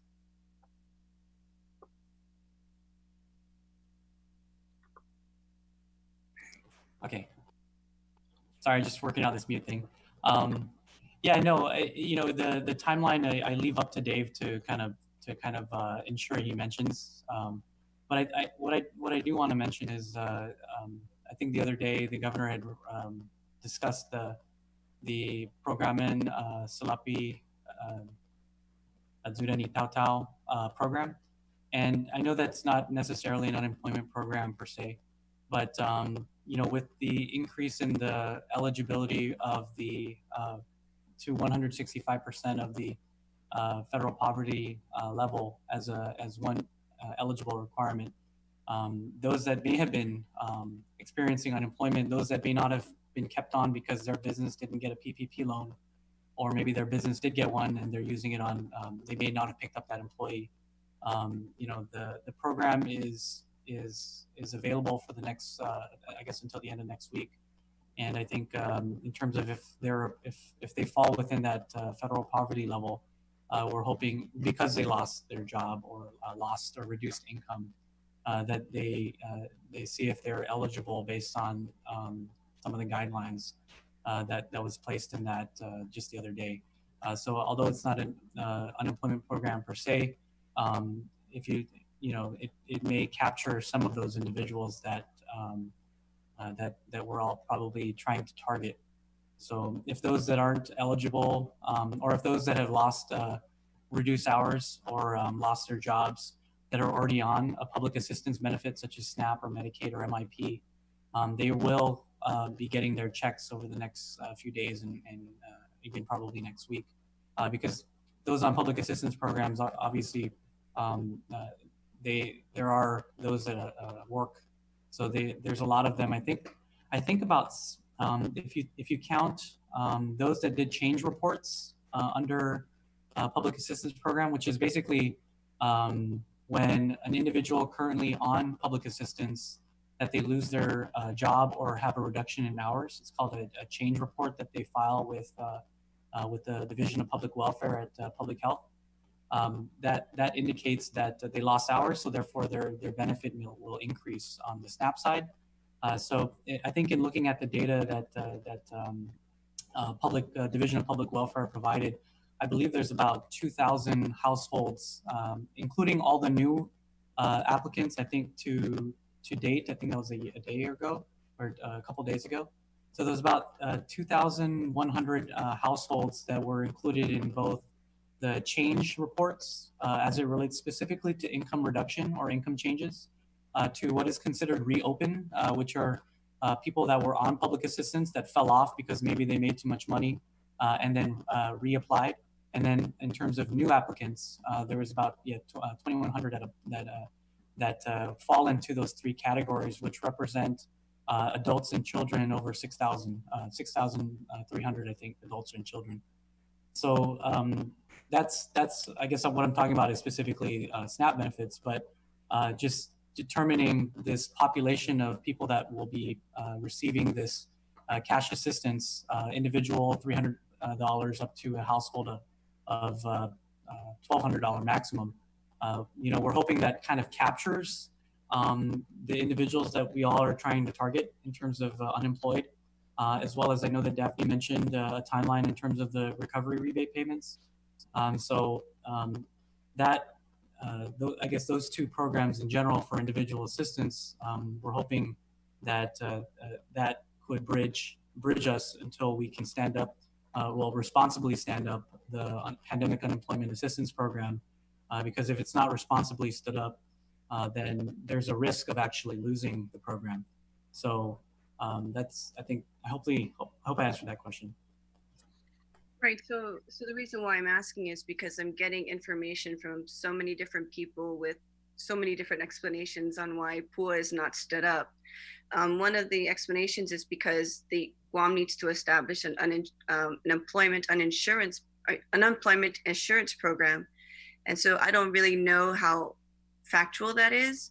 And so just really, I understand that the administration is also working to getting some kind of, I guess, economic assistance out there for the people of Guam. But just to note that many of these people started losing their jobs right before the governor declared a state of emergency, when we already started to see a decline in tourism.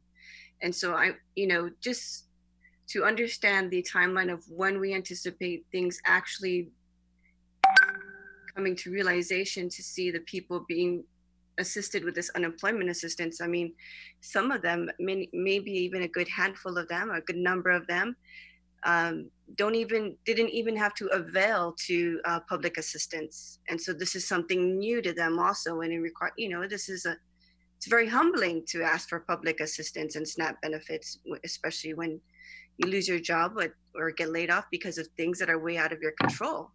And so I appreciate the administration's work for that. But the question is when exactly are we going to see PUA realized in those that have lost their jobs? I mean, we're just giving them, we're giving them money to kind of appease them for now, but we don't even know the exact amounts of, if I lost my job a month and a half ago, am I going to be receiving the same paycheck, the same income that I lost, or how is that being calculated? And so really, if you can give us a timeline, give the people a timeline of if we could see the PUA realized. I mean, we're hearing $924 million in loss, $924 million to Guam for this program. And we don't really know exactly how it's going to be distributed, or if it's even going to be equitable to the wages that they lost.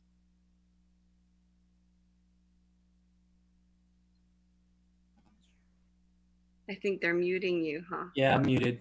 Can you hear? Okay, now you can hear me. Yeah, sorry, I've been trying to unmute myself. But yes, Senator, you began your question, I think, specific to setting up an unemployment insurance program. And I think the way I understand it, and I know Dave Delasola will probably be able to answer this a little better than me, because he's in constant contact with USDOL and their technical assistance people, because there are a lot of the complexity of this program. Like I said, is an 80-year program, and I just take that from what he continuously says out in the media. And in terms of unemployment insurance program, I think there are references in the current PUA program that requires just specific guidelines, because the PUA program that's identified in the states that they're applying for, or they're implementing in the states, a lot of these states and territories that are implementing them have references to state law. And so I think even just as recently, I'm just trying to pull up some emails here regarding this, and it's saying that, and I don't know if Dave wants me to say this, but they're requiring the use of Hawaii unemployment insurance regulations to fill in those gaps that require references to an unemployment insurance statute. So, the technical assistance as it relates to how this is impacting the timing is all concurrently happening, while all of the other infrastructure for this program, the hiring, the setting up of the physical infrastructure, the standing up of the online infrastructure, all of this is concurrently happening because just as Dave has mentioned to me, that USDOL is still also trying to work with Guam DOL to answer some of these very specific questions for a government that has not had an unemployment insurance program. So there is a back and forth, and that is all happening concurrent and isn't stopping. I don't think is stopping Guam Department of Labor from doing all the other things that they could do. So there's things that are occurring. And I know you asked for a timeline, and I also just want to defer to Dave Delasola on that timeline. I don't know what he's mentioned, and he probably has the best handle on that. But I'm hoping I'm able to answer your question to the best of my ability, just in terms of my coordination with Dave. Thank you, Ricky. So perhaps just one more question then. the calculation, how will it be calculated if I lost my job because of the impact of COVID? How will they calculate what I would receive in this assistance program?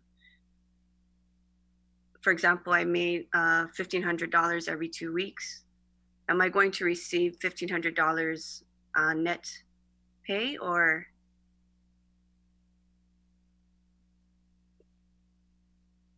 Sorry, they muted you again.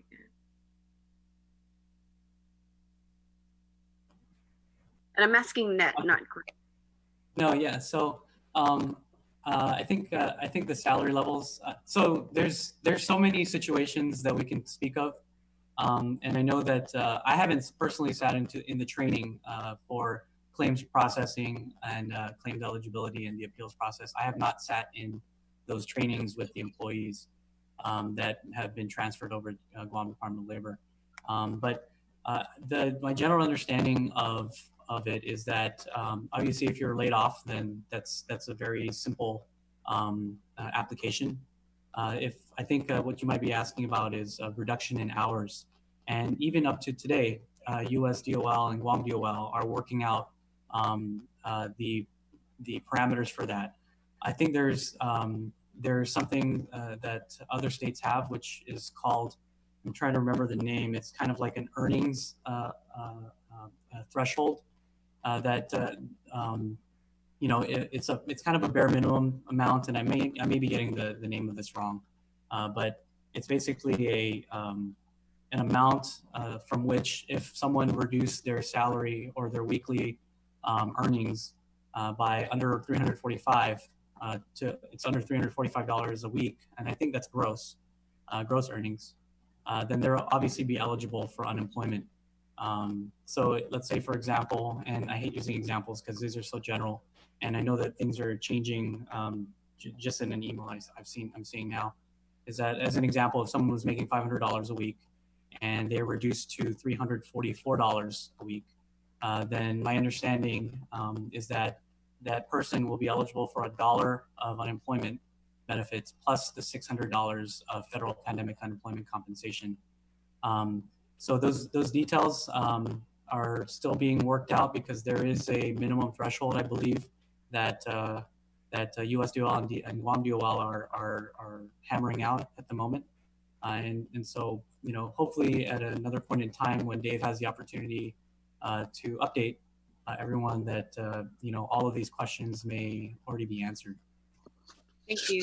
Thank you, Ricky. And so, that's why I asked the question up front if you were moving the DOL, the PUA program, because, we would like more information on that, especially if Guam is going to be receiving hundreds of millions of dollars to give back to those that have been impacted, through their jobs, through the COVID impacts. Anyways, that was kind of wordy. I do have one more question, Mr. Chair, for Daphne. We talked about, you mentioned earlier about the tax refunds. And so it seems like the picture that was painted, at least for me, understanding through Lester, was that we're at a negative 1.25%. So the government doesn't really need to realign their budget. And so, I'm thinking, if the government is not in this kind of state where there's no realignment needed, is there a way that we can start giving out tax refunds? Like in the States, you file your taxes and within a week you get your tax refund. And so, just, is there a way that we can move these refunds quicker to the people of Guam? Thank you for that question, Vice Speaker. With regards to tax refunds, DRT's charge is to process. So, we really, in terms of like what amounts get actually paid out, that's really kind of a cash flow issue. And so with regards to even when we process refunds, just so everybody understands, maybe I can backtrack a little bit. DRT, in terms of income tax refunds and income taxes in general, our role is to, of course, receive, and then process. and make sure all of those are in the system. Now, we are charged with ensuring that, of course, we comply with the permanent injunction and Judge Consuelo Marshall's final judgment that was provided back in 2013 due to the class action suit brought out by the Paestes, right? And so our responsibility is to make sure that for all A status returns that we make sure that refunds are paid within 6 months of the date or the date filed, whichever is the later.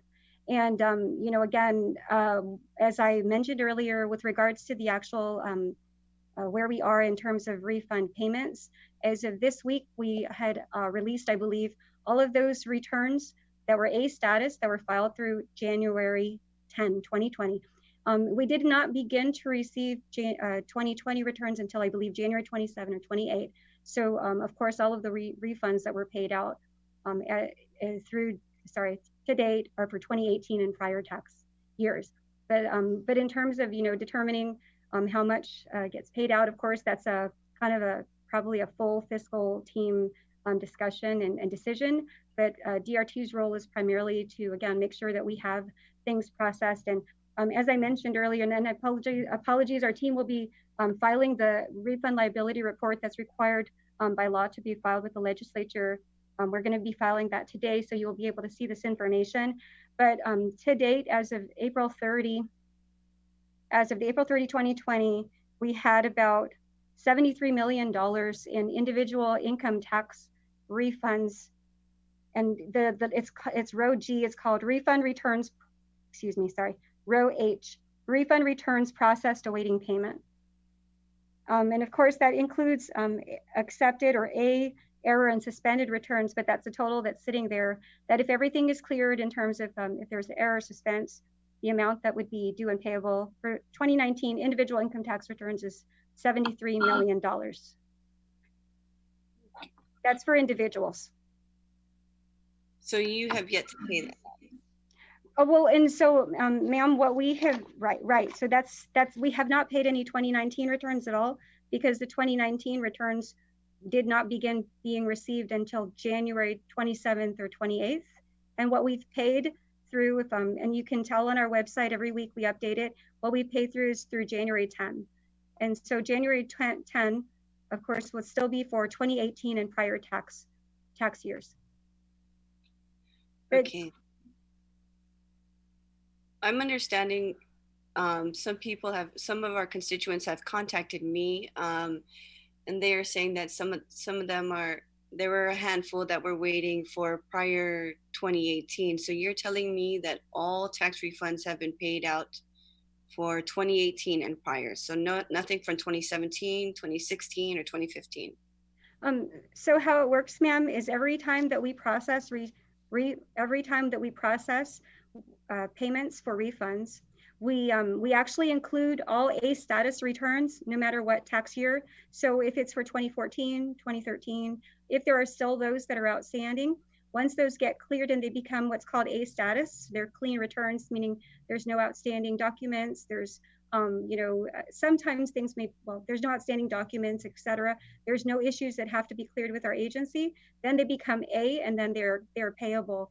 Now, if specific individuals are having issues, we do have a call center, Vice Speaker, and I've been trying to, recommend highly that people call our call center, and also, or email us at our contact section of our website. We do have a contact us section. You can indicate there, if you have a question, and I promise you, our customer service supervisor, actually, she's really our income tax supervisor acting.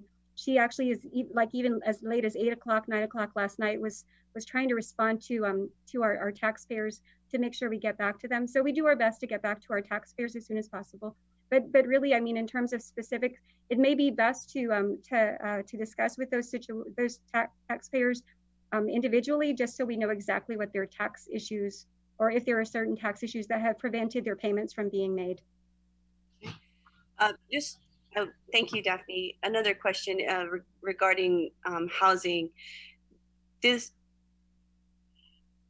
the CARES Act afford investments through GITA or the Guam Housing Corporations that the government can be able to renovate their existing assets to allow programs for those that are in need of homes, for families that are in need of homes, or improving GOR's inventory so that we can provide homes for those that are in need, not just for homeless, but also families who are living in one house, but there's like four different family units in living in one house. Is there any money that can be used from the CARES Act to expand the availability for housing for those that need it through either GORA or the Guam Housing Corporation inventory? You know, I can't speak for Guam Housing Corporation or GURA, but what I understand is that GURA did receive some additional funding through their Community Development Block Grant Program, and I believe they're working on allocating those funds, and I believe those funds were as a result of the CARES Act. But I can't speak to the specifics of it, Vice Speaker. But I do know that GURA did receive some additional funding from the CARES Act. Okay, thank you. Who is the primary, who can we write to in regards to the CARES Act within the executive branch for our inquiries and such? Who would be our primary point of contact for this? Maybe I can answer that. Yeah. I think the difficulty is that the CARES Act touches a lot of agencies, and I know you're asking for a central place. I wouldn't suggest where to send a letter, but there's a number of agencies that are receiving funds, both, and I'll just say this, both formula-related grants, competitively applied for grants, as well as just direct funding that we've seen at with the coronavirus relief funds. So there's there's I'd say it just depends on the agency that you're interested in. I understand. Thank you. Thank you, Mr. Chair. All right, thank you, Madam Vice. We'll now proceed to Senator Regine Biscoli. Oh, no, excuse me, Senator Legislative Secretary, Senator Amanda Shelton, ma'am. Senator. Sidus Masi, thank you very much, everyone, for all of the updates. I really appreciate it. Daphne, can I just follow up with you on the 2019 individual returns? You said that we are already at $73 million for processed returns, and they are awaiting payment. Can you give us an idea based on prior years what the total will be for 2019 when we reach the filing deadline in June? Oh, I'm sorry, Senator, I didn't have that information. I was looking at, maybe if you were going to do prior, I was looking at prior where we were in April 2019, so I could share where we were at that time. Sure, if you could do that. So with regards to, if we compare 2019 April and 2020 April, as of 2020, we had 29,369 returns filed. And we had, in terms of those, what is unprocessed, we had about 4,000 unprocessed. When I look back at April 2019, we only had about 17,000 returns that have been filed as of April 30. So, in terms of the number of returns total, we have about 12,000 more that were filed so far as of April than in prior year. But in terms of those that were actually processed or left unprocessed, meaning that they have not been processed yet, back in April 2019, we had about 12,000 that were left as unprocessed as of that time. And as of this time, as of April 30, we only have about 4,000. So, in terms of number of returns that we have that are, there's multiple reasons why that 73 million is significantly higher than we saw last year for 2018 returns. One of them, because we have more returns, we have about 12,000 more. The other being that we have, we've been able to keep our unprocessed returns a little bit lower. So we have processed more of the returns that we've received. So that combination has caused for, of course, our refunds return process awaiting payment to go to 73 million. And just as a side note, I just to kind of give some background as to perhaps that might have happened. Of course, after the CARES Act was passed, and it was signed by President Trump in March 27th, stateside time, which was March 28th, Saturday, Guam time. Immediately after that, the Rev and Tax team was activated to make sure that we process the return so that we can make sure we pay EIP to our people. And so Rev and Tax over the last, since about March 30, has been activated to try to make sure that we do that. We've been also, I guess, looking at ways that we can be more efficient in terms of trying to make sure that we process as quickly as possible. Initially, we were hoping, of course, Jen and I had mentioned this before, although the CARES Act did state 2019 was the first year we looked at, we were hoping Congress would have, that the U.S. Treasury and the IRS would have allowed for us to use 2018 instead of 2019. And that's why initially you may have seen that we were able to, successfully at least discuss with them and have them adjust the language for the territories so that instead of, of course, using 2018 first, we were able to use 2019 validly filed and processed by DRT. And so if you don't have a 2019 validly filed and processed return, then we look at your 2018 validly filed, processed, and returned. So, again, yes, ma'am, we have about 73 million in 2019 tax refunds. And this does include those things, though, that are not A status. I asked my team if we could pull that apart. It's a little bit difficult. So they had a challenge. The way our report works is it lumps it all together. So this also has those returns as well that are E or they're error or suspended for some reason. They could be missing documents. They could have an issue where, a taxpayer may have to come in and address some questions that we may have. But that's only, again, for 2019. And just if I could give a summary, just so that way it's very clear. I know, and I apologize again for not having the refund liability report filed with you and on file there, but I wanted to make sure whatever document we actually provided for SES purposes was the filed piece or the filed version. Our team's filing that today. If it's not already been done, it will be done before 5 o'clock. But in terms of, in terms of 2019 individual returns, we have about 73 million in outstanding and we call it refunds, returns, processed awaiting payment. And that's for 2019. For 2018 and prior, we have about 6.5 million. That's for individuals only. So the total for individuals, not including interest, is about 80 million. Now we still, of course, have some outstanding income tax refund payments for also businesses, which is the Form 1120. And that for 2019 business returns, we have about 500,000. And then for 2018 and prior business returns, we have about 13.5 million. So that's a total of 14 million. If you add the 14 and the 80, it's about 94 million. So there's about 94 million total refunds, and that's for all tax years that we have sitting again in our data system. Okay. Thanks so much for that, Daphne. I really appreciate it. And as you can imagine, people now more than ever are really anxious to receive their tax refunds. So maybe, Mr. Byrne, you can help us understand if this $73 million to be that's awaiting payment in tax returns. Are we anticipating any kind of issues paying that out down the line? Well, Senator, thank you for the question.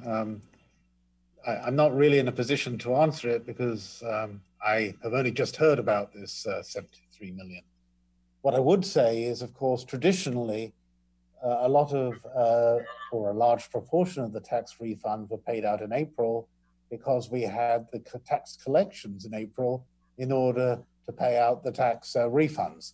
This year, we've got all this stacked up refunds, but we're not going to get the collections until July because of the deferred date. But obviously, the quicker and the more that DRT collects, the larger the tax refunds are available to be made. Well, thank you very much for that. We'll stand hopeful to see what happens over the summer. So thank you very much, Mr. Byrne. And then Ricky, just a quick question for you. Can you give us an update on our bonds? Are any of the bonds floated by the government or any of our autonomous agencies? Are any of those at jeopardy of defaulting?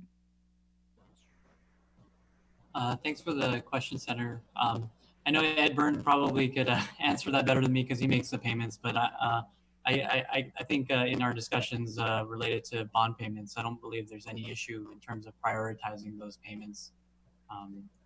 So, and I don't know, Ed, if you want to chime in there with the bond payments.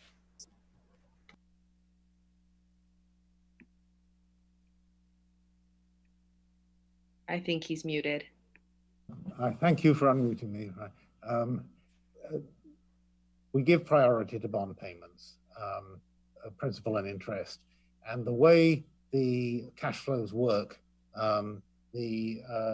most of the actual payments have already been put into the bond escrow accounts for the year. So I feel very comfortable in saying that we're not going to have any difficulty making principal and interest bond payments. Okay, that's good to hear. Thank you very much. I mean, that's obviously, you know, helping us look further down the road at what will happen, but I appreciate that answer. Thank you. That's all for me, Mr. Chair. Okay. Thank you, Senator Shelton. Senator Lee, your questions, ma'am. Unmute. Zusmasi, Mr. Chair, can you hear me? Okay, great. Mr. Chair, I just want to reiterate before my questions, our rules are very clear. We adopted an SOP before we began our virtual hearings, and everyone participating in these meetings must have their cameras on their faces for the duration of the meeting. If anybody has any questions, our SOPs are available for view on the Guam Legislature's website. And so that includes our staff, that includes anybody participating on the calls. So Mr. Carlson, if you're able to prop up your iPad using books or something else, we'd like to see your face for the entire duration of the meeting. Again, this is just a best practice and it's for transparency's sake. So I just want to thank everybody in advance for complying. This question is for Mr. Carlson. Can you just clarify why the administration will not submit a revised budget for FY21? I understand earlier you said that general fund tracking doesn't require the submission of a fiscal realignment plan at this time. However, I just wanted to know, is the fiscal team planning at all to adjust your initial projected revenue before our budget hearings? And if not, then why? No, we are not, because as I've mentioned several times before, we would really like to engage with you guys and go over this in the traditional format, having more information available to us, having these open hearings. I don't believe it's incumbent upon us, after having submitted something, to be able to then revise something then subject to discussion. Why don't we just do it at one time?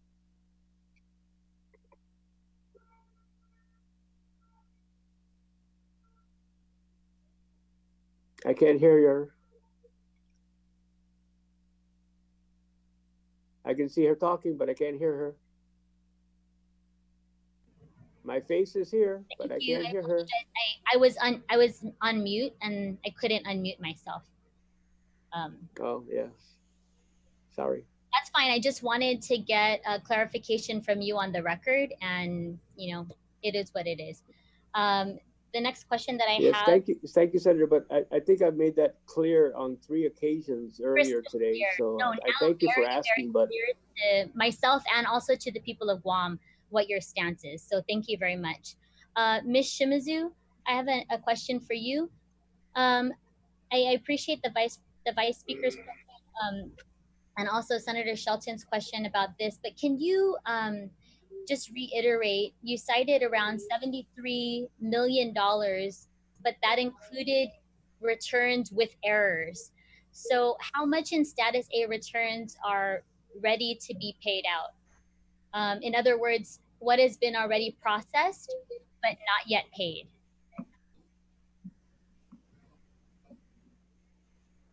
I think she needs to also be unmuted.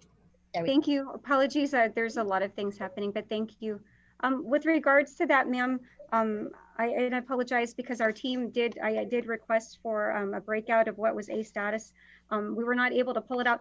I guess the report itself was developed so that way it would comply with the format that it has been in, and so that particular format has everything lumped together.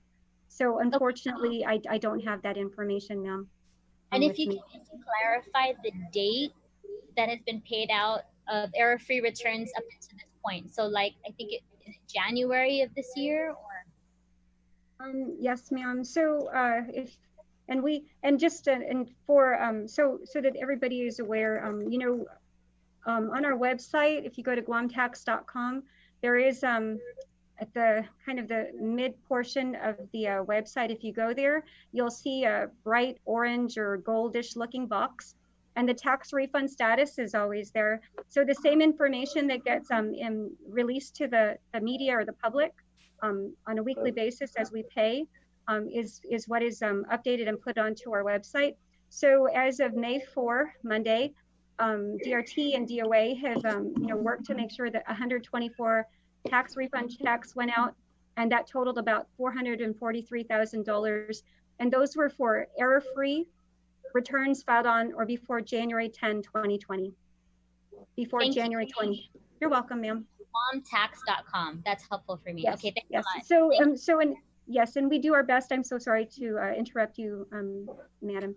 But with regards to, again, we always make sure that we do our best to update that.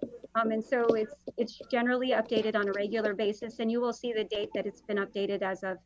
Thank you, Senator Lee. Thank you so much, Daphne, and thank you to your team at DRT as well.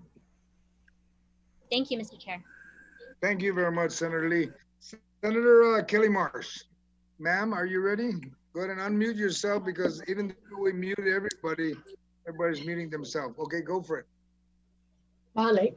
So along with everybody else, Situas Masi, to everyone for being here and for everybody doing their level best to provide understandings and accountings for what you can or as they exist. So as has been discussed a few different times, there haven't been triggers for adjustments yet. It was good to get some clarification on the process and some of the preferences, and that stimulus and relief monies will have their own impacts, that it's too early perhaps to understand whether there are going to be significant tangible adjustments that need to be made. However, preparation is important. We've talked a lot in various circles about a possible second wave. So for those that are working with these numbers, is there any planning at all, or is this on people's radar at all as to some adjustments or what the impacts might be of this second wave or shutting down? Just wanting to understand if that's on people's radar and they are doing some behind the scenes understandings of those possible impacts. So perhaps to Lester.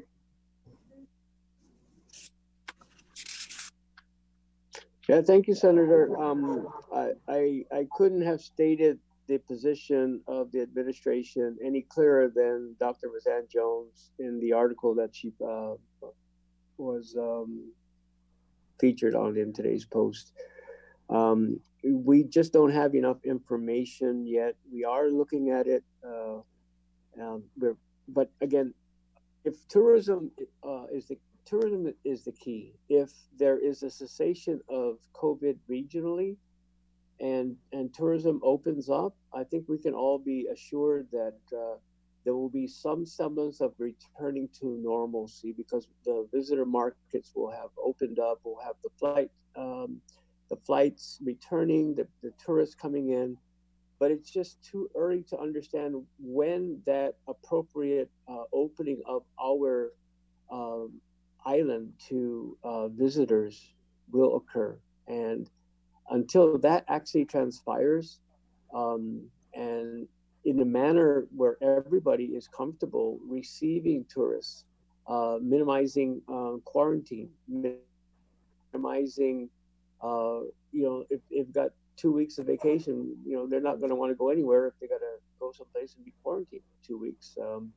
If we're all comfortable with health clearances that our visitors secure prior to them getting on a plane, such that when they come here, the transmission of COVID or any other infectious disease is minimized to the greatest extent possible before we open our beaches and our doors to them, then that is something that we're awaiting anxiously, as the world is awaiting, for some return to normalcy, some resumption of commerce, some resumption of the very important economy, that sector of the economy that tourism represents to us. So until such time as things begin to get better, the newest articles about a strain of COVID being more resistant and more infectious, it's very unnerving. But until we get through a certain period of time to where we're more comfortable about, first and foremost, what we've done to protect the island, and second of all, to even open our doors for visitors and having some confidence that that doesn't trigger a second, third, or fourth wave, God forbid. We're all kind of like in a waiting and a holding pattern, but we pray for the best, and we just hope that there is a vaccine, there is something that can be quickly employed such that the world can resume some semblance of normalcy. Situus Masi for that. And right,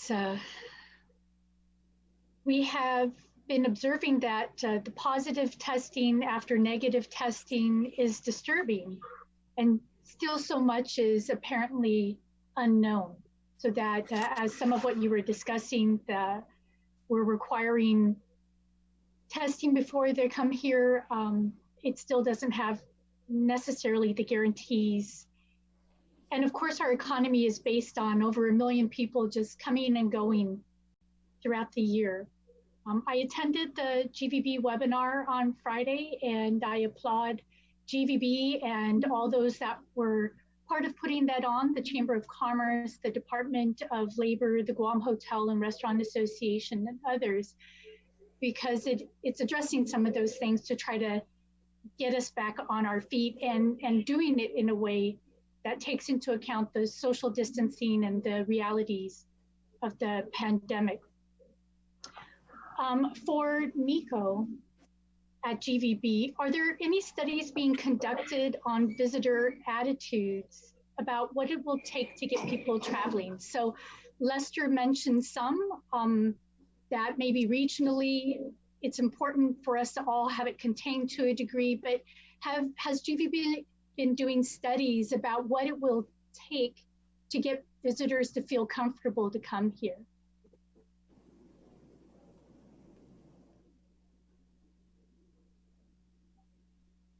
If he could be unmuted, Nico. There we go. Thank you, Senator. That's a great question. In terms of planning and preparation, GVB, we've been hard at work on trying to figure out we're not necessarily calling a recovery plan, more of kind of a rediscovery plan, because it may not be a normalcy that we're used to, and they keep throwing the word around a new normal. But in terms of the visitor industry, I've been attending a lot of webinars globally with other directors of research that are heavily embedded in the industry. And it's now, you're exactly right, it's going to be driven by data on what the new markets look like. We are going to see a huge change in terms of who's coming to Guam. For example, the Korean market, which is primarily family, they may not be traveling anymore because they have young children. The elderly market coming out of Japan may think twice about traveling because of health reasons.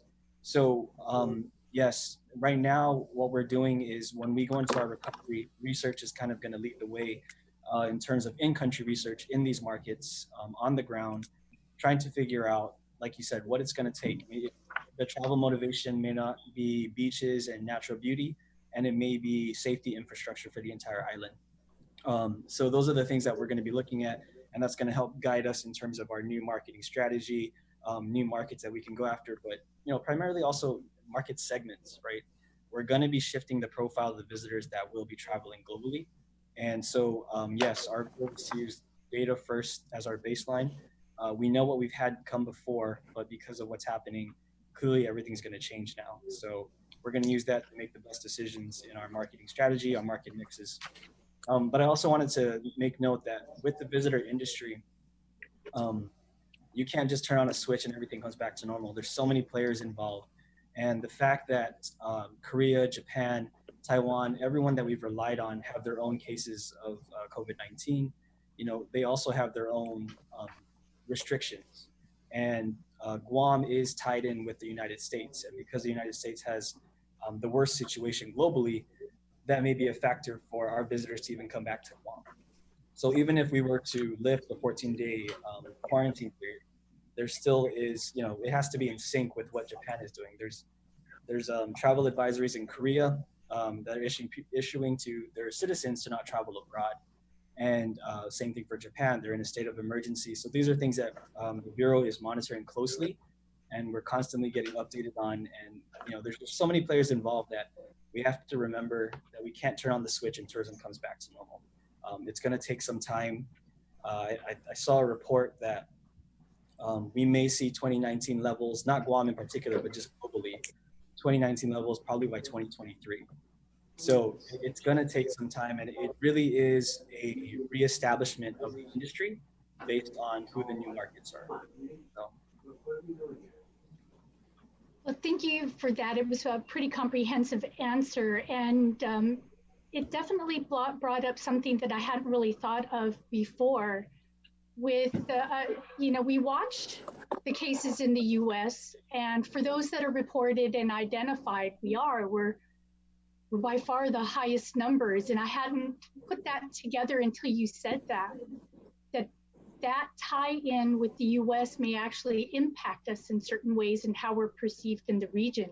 So I really appreciate you for sharing that to help me think that through. And so the questions that I have for tourism, I have a couple others, and maybe you've actually kind of covered them.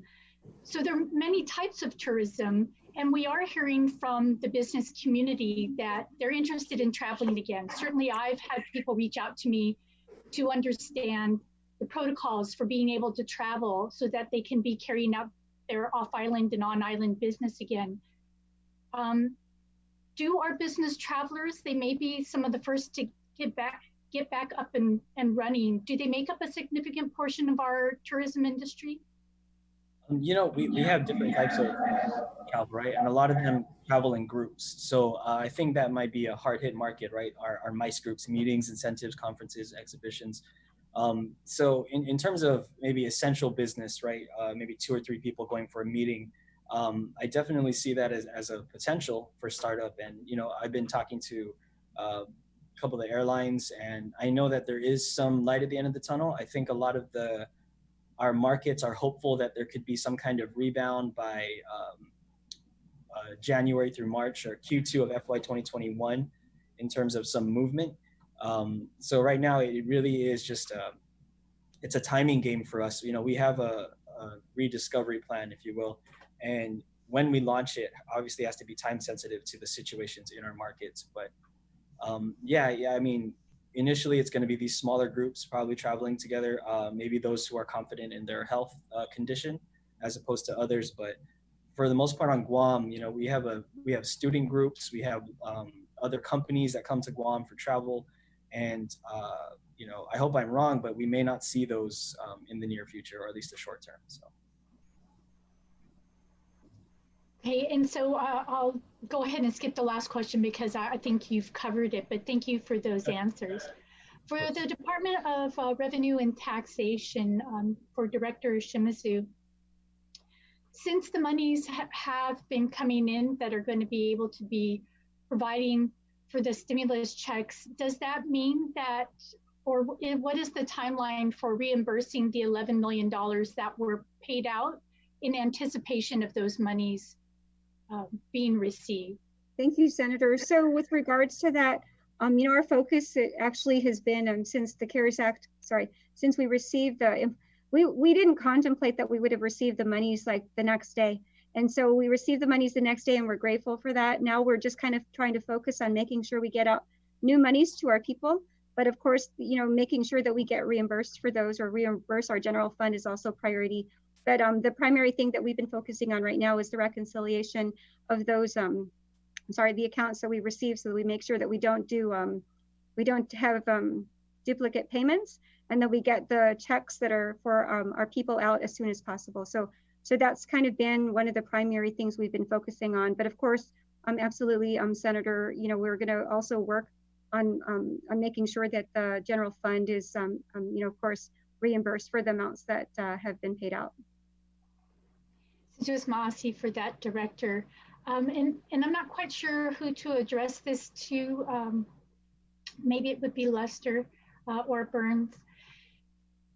Do you anticipate any impact to the Section 30 monies that we typically receive or the compact impact monies?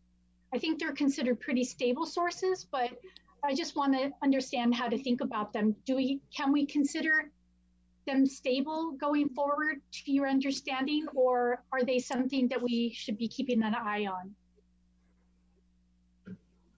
on? I think given the floor that the environment that we're in right now, where $68.6 million is all we're going to be getting because anything over that goes to war claims. I think we're pretty set that any upward adjustments from that, the federal government has on several occasions taken funds that we thought should have been remitted to us, and while it has reduced our war claims liability, it's certainly not something that the island is able to enjoy with respect to being able to receive and appropriate. So I don't believe that the amount will go below the $68 million, but it's certainly not going to go above it. And so are we still expecting about somewhere between 13, 14, 16 million dollars for compact impact, to your understanding? Yes, ma'am. Okay, very good. And so I don't know that there's any easy answer. Maybe Lester will feel like he's answered this 14 times already, but you mentioned that you'll be getting more data in May, and that's going to give us, obviously more information to be working on. Is that going to be enough information, do you think, to really start changing our trajectory, or do you think it's going to potentially take longer to get that time so that we can understand before the end of the fiscal year, really where we're at and how much we've been impacted? Senator, I think the ensuing month and then certainly the succeeding month after will be more indicative of where revenues are. But it's extremely difficult to pinpoint because of the filing deadlines for income taxes, the deferment on BPT in its entirety, and some of the other very well-intentioned relief efforts that we have employed locally to actually understand when taxes and payments are due, actually how they ended up being remitted such that we could establish a trend. So while the relief efforts are designed to aid our residents, how that plays into a trend, I think is really going to take maybe even longer than the next month, maybe even the second, possibly the third month. So we're talking about April data we don't have simply because the income tax deadline was pushed back. May and June. So I mean, we're back to kind of like the traditional budget discussions in June, July, based upon the requirements to pass the budget before August 31st. So, we just need to understand how the deferment and the pushback of certain normally required revenues will impact us. More importantly, I remain optimistic about the impact of the CARES Act on our island. We're getting a significant amount of money from the Pandemic Unemployment Assistance Act. If the numbers of those that were affected bear out, in addition to several other aid and relief programs, and how that impacts a pent-up society, a stay-at-home order, and some of the other efforts that we truly and very cautiously employed to mitigate COVID. When some of this relief comes up, if we are indeed able to begin some limited retail Monday, we'll see how that plays into utilizing funds in a sector that hasn't been able to receive or operate, for quite a while. So there are many moving pieces. A gradual return to some semblance of normalcy will take a little bit more time for us to understand what that actually has as far as an impact on the remainder of 2020, and certainly the formulation of the budget for 2021. Sajus Maasi for that. And I don't know if Ricky at Gita has this information. So there has been discussion about different public assistance programs that people can apply to. And as was mentioned earlier, it can be an adjustment to sign up for a program if one hasn't in the past. Do we know how many new SNAP recipients we have that have signed up through public health due to the pandemic?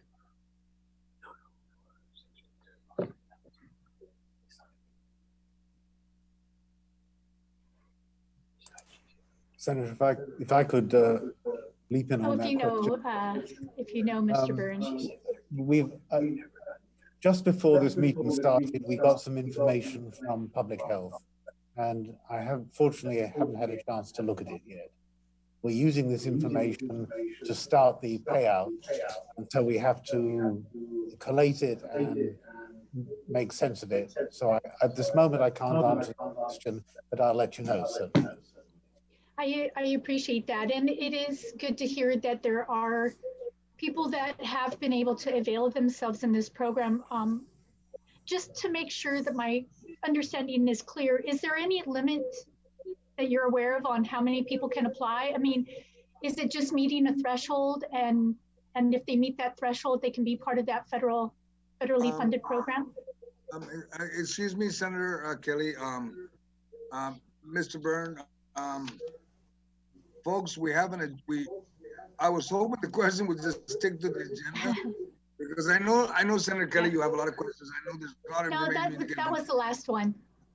Okay, so the only reason why is because I'm not too sure if Mr. Byrne or Lester or Daphne can answer any of those questions, and I don't want to. It's not free for all, because not all the participants are here. So not unless Mr. Byrne or Lester, you want to ask it. I don't know if you have the data with you. I don't want to throw you under the bus to try to answer. If nobody has it, that's fine. Okay. All right. Thank you, sir. I think I can speak to just the new applicants, because I know that Public Health was working with DOA on providing some of that data. In terms of new SNAP applicants, I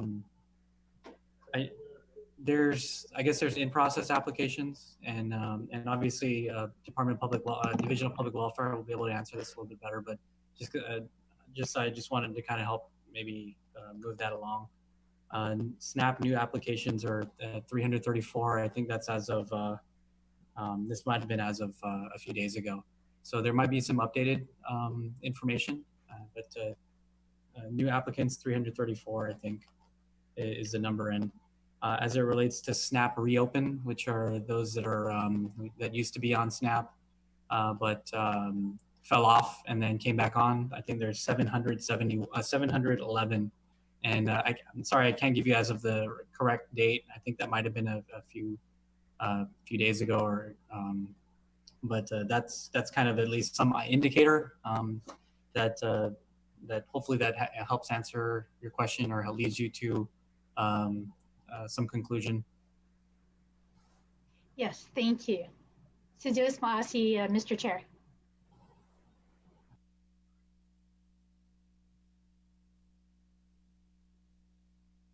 All right, thank you, Senator Kelly. Senator Therese. Senator Therese Terlai, ma'am. Turn around. Thank you, There you Mr. go. Chair. Thank you to everyone for your presentations and your patience. By the way, for the SNAP benefits, tomorrow at 9, we're also having a public hearing with the Department of Public Health. So that's going to be the #1 item on the agenda, the existing benefits and the new program that they're rolling out, I think tomorrow. So, all right, back to the SES. So the current, well, the most current report that we have is for the month ending March 30.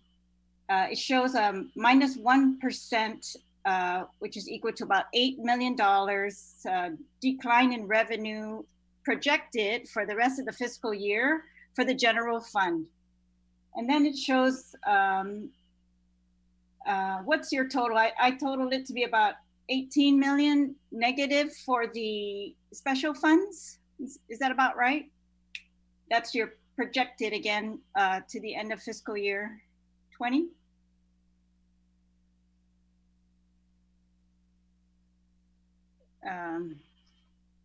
Anyone?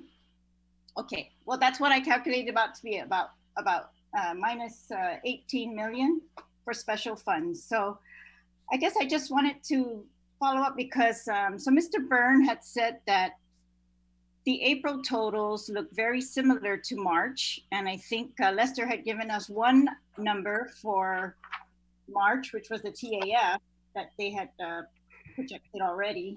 And it shows to be very similar to, that the April looks very similar to March. And so I guess I wanted to ask is,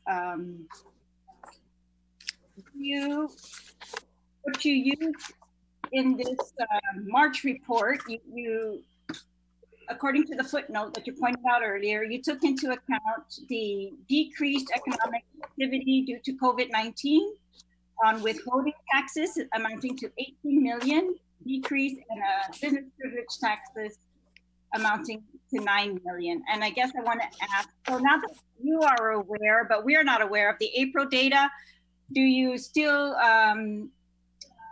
believe these numbers, this prediction of revenue losses due to COVID-19 are fairly accurate?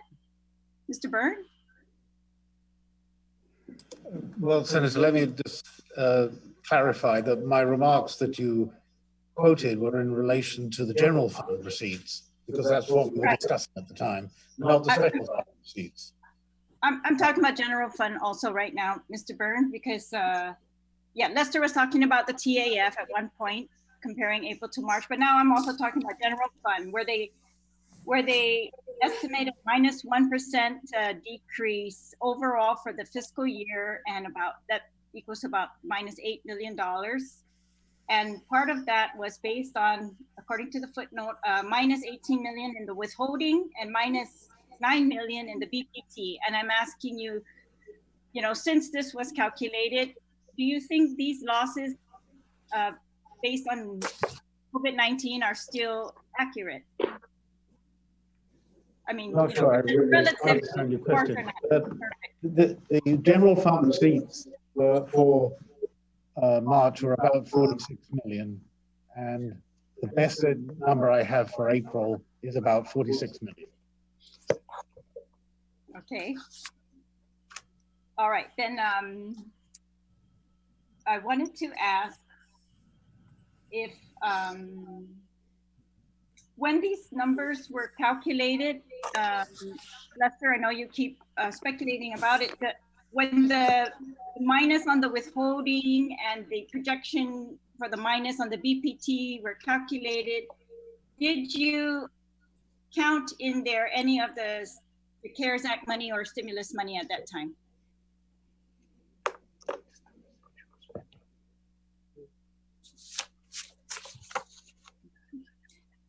I don't know, Mr. Burnham, you could answer that, or Ricky. I don't know what happened to Lester.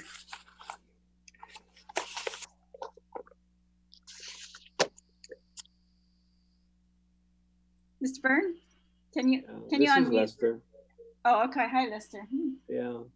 About an hour ago, I'm just being, frank. About an hour ago, I actually explained that, and I did go through a net general fund impact of minus $27 million that we thought would be the result in our projections for the fiscal year, incorporating some of the stimulus. And I did go through and name some of the programs, and that was taken into account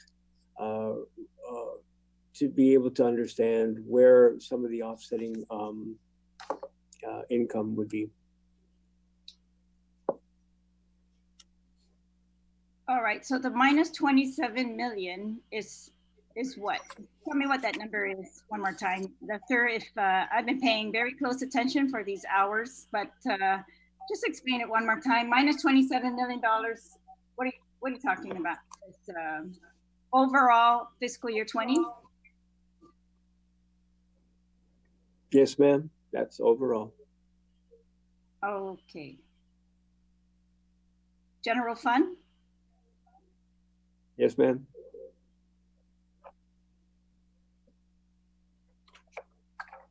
So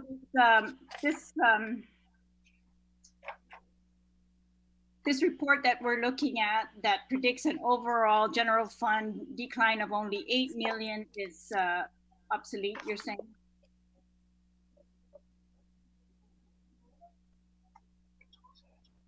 I don't know. Let me turn up the volume here. Could you repeat that, ma'am? The minus $27 million is for general fund is very different than the minus $8 million that's reflected in the report that we've received so far. So I'm just saying that this report, then this, because it anticipates to the end of the year, I'm saying it's obsolete. Then we should go with we should use 27 million negative 27 million for general fund end of the fiscal year projection at this point is more accurate. No, ma'am, that is incorrect. Draw your attention to page 3 again. I'm there.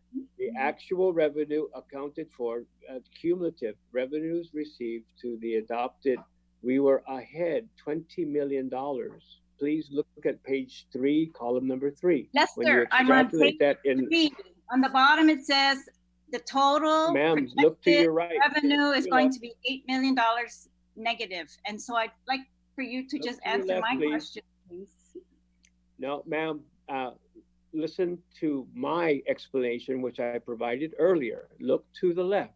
The cumulative actual amounts, we are still exceeding the general fund adopted revenues by over $20 million. Please, it's on the same page, ma'am. I see that, but that's not answering my question. Yes, it is. So you're saying that those accumulated excess revenues that you've calculated as of the month of March 30 are going to carry us to the end of the fiscal year to accommodate a minus 27 million in losses, and that we will still end up with only minus 8 million. That's how you're calculating that. Yes, ma'am. $27 million minus $20 million gets you $8 million. Correct. Okay, great. So, okay then, may I ask about this?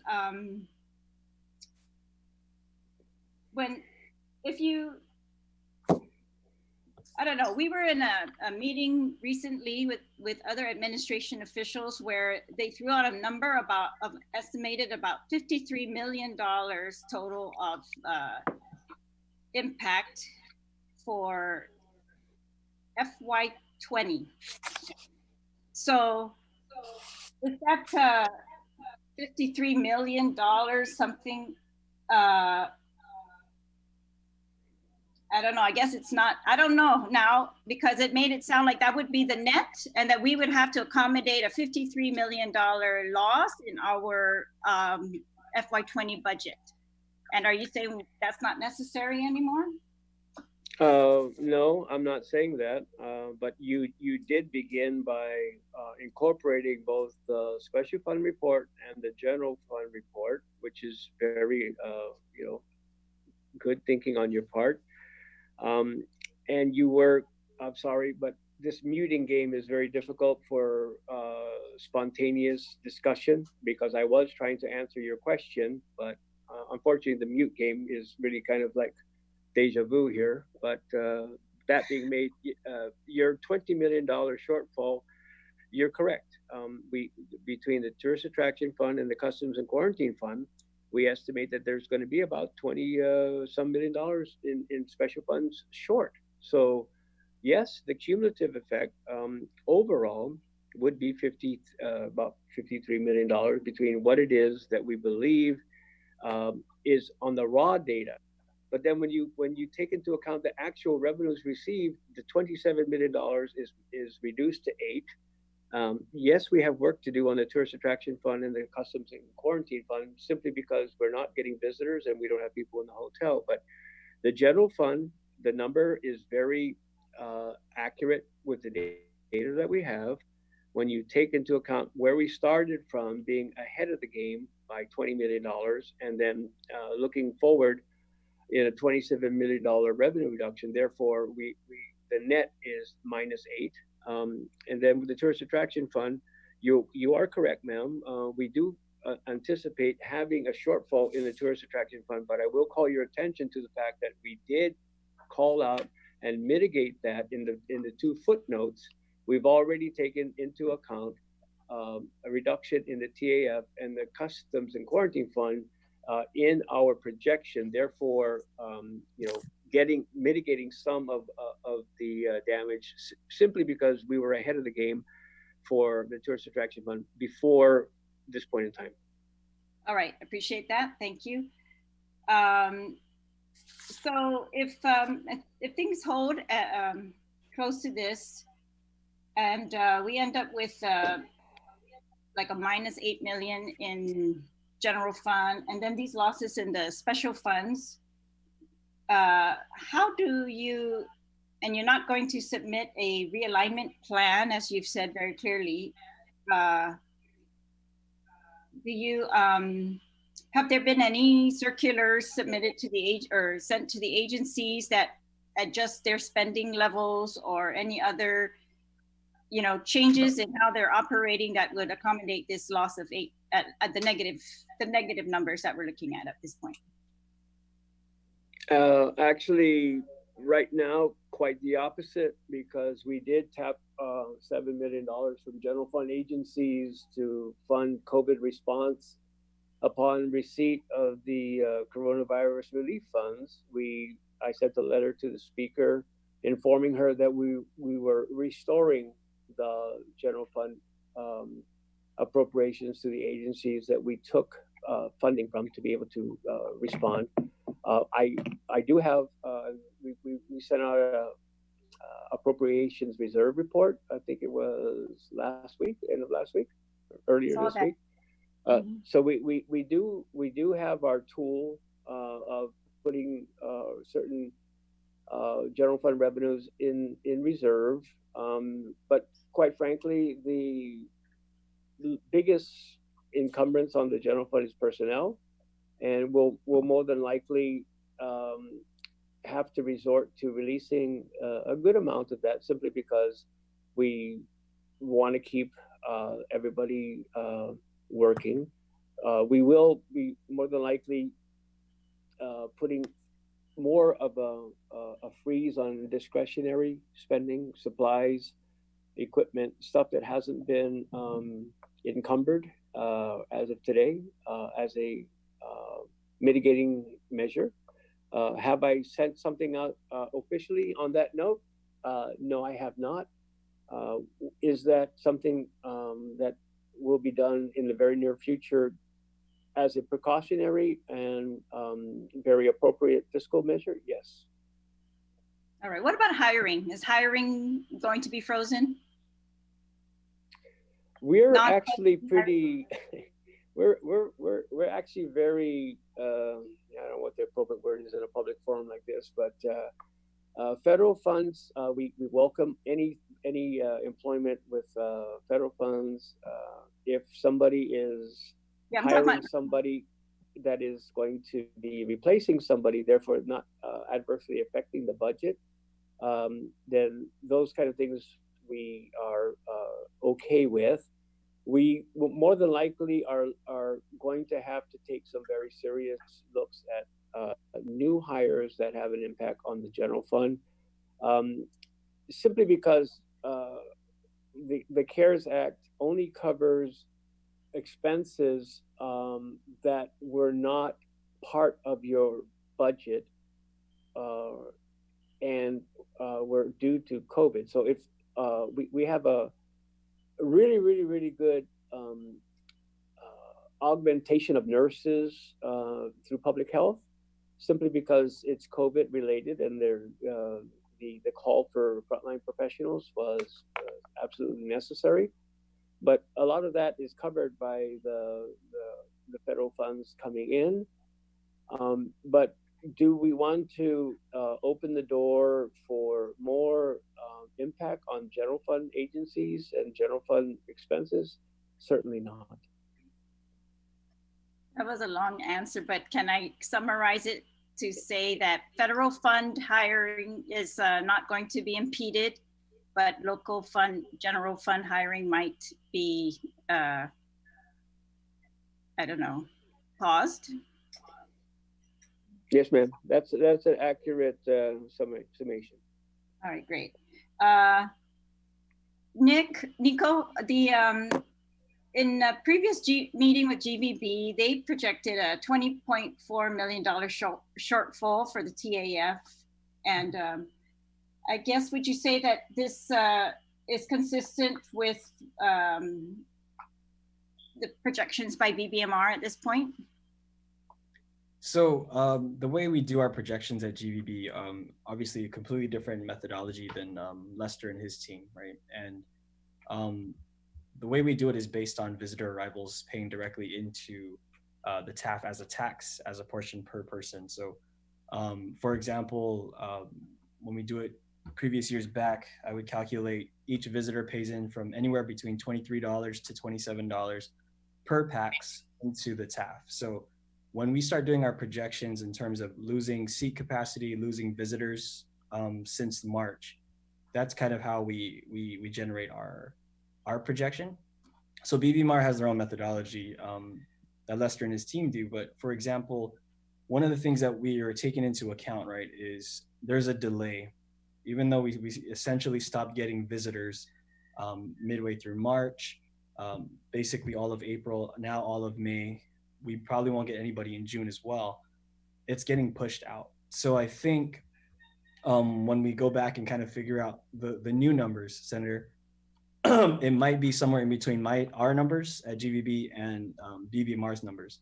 We don't know those true impacts because on average, the TAF brings in about $3 million to $4 million a month.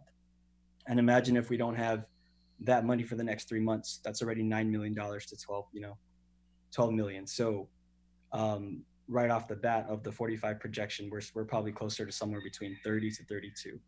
But obviously it's still a moving target.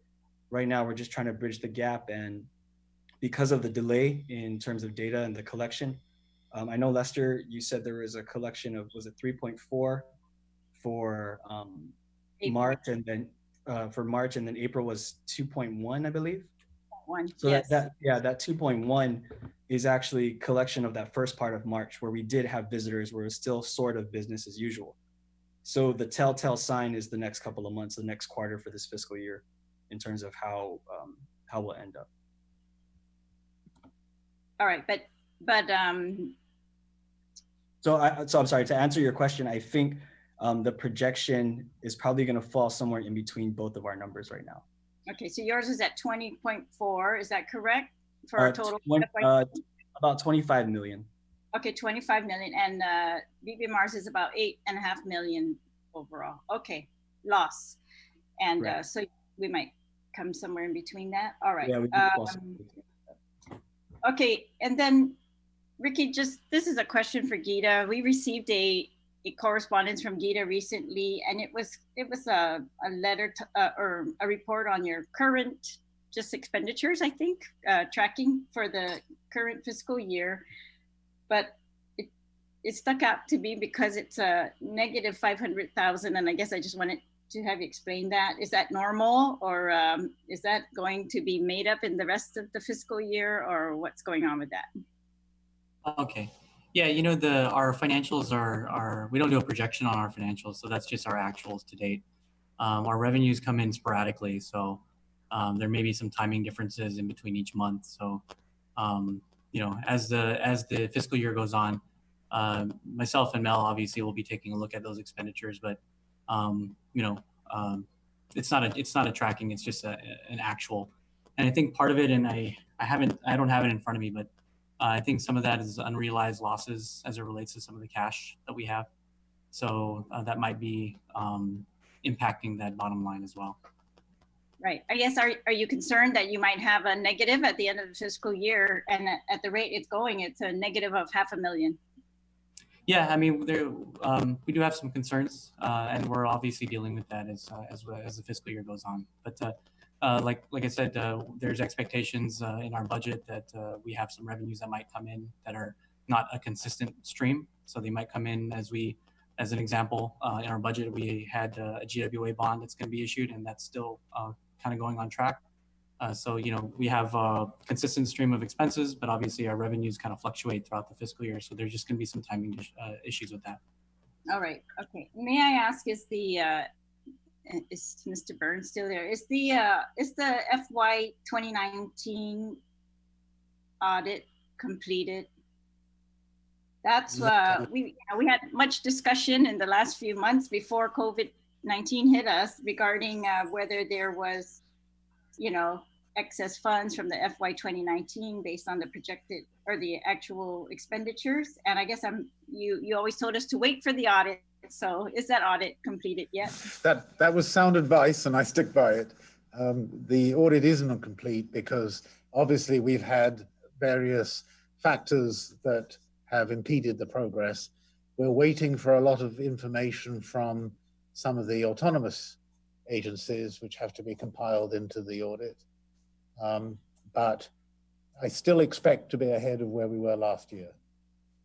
When do you expect that? Well, I haven't had answers from some of these units yet, but I know between my department and the auditors, we're actually making pretty good progress with not only the figures but the notes. What takes the time the like 180 pages of notes in the financial statements, and I was speaking with the auditors yesterday, and they're making pretty good progress. But I haven't got the draft yet, so I really am a little reluctant to answer your question. Right. Well, we're about to go into FY21 budget discussions, and it's very hard for us to, I guess, follow. And yet we can't tell the end result from 2019. But thank you. All right, just a couple more questions, Mr. Chair. Daphne, I know, is she still here? I know you said that, thank you. I know, congratulations, by the way, and we're looking forward to that money rolling out as soon as possible. Thank you very much for your work on it. I know you said that you didn't have the report for the real property tax, but was real property tax deferred at all? No, okay, it was not. And then can I also ask Mr. Byrne, if the April 15 deadline for payment of income tax was deferred,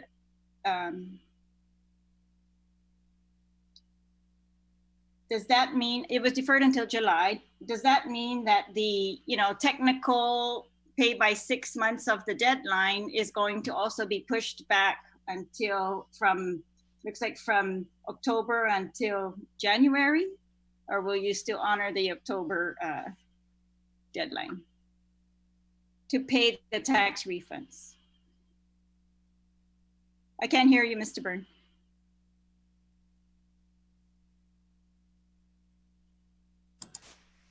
I think you were asking about the pushback of the deadline. And Correct. Technically that might be the case, but practically I don't think that's going to necessarily be so. All right, and I know that they had asked that you said you had just discovered that they had already processed now about over $80 million in refunds, maybe 95, in that process, waiting for payment. Yeah. And how does it look to you at this point? Can we get those two? I know they're not technically due according to your standards of not due till 6 months after the April deadline, but is there any hope that we can get that out to, on a rolling basis starting this week? We've actually been, rolling out tax refunds every week. And Yes. Some weeks we've managed about 1 million. Some weeks we've managed about 3 million. This week we're trying to roll out the public assistance payments. Next week we're trying to start the economic impact payments. So we've got a lot rolling out, and we'll do our best to keep up rolling out the tax refunds, following that kind of pattern, and until we get the big payment, which hopefully will be in July. And as you know, the other big payment is when we get the Section 30 funds, which will be probably the beginning of September. All right. Do you anticipate any reconciliation or of the Section 30 besides war claims? Sometimes they reconcile those during the year. That's actually a question for Mr. Carson. But what they do is they reconcile, after so many years, they reconcile the actual tax refunds with their estimate of the actual tax collections with the actual tax collections that come from federal employees. Yes. And you submit documentation for that, right? And so are you expecting any of that this year? I think it's not me that submits that documentation. Oh, Lester? I think it comes basically from the IRS as to they do the reconciliation. I know, but I thought we know. Does anyone know if we are expecting anything like that?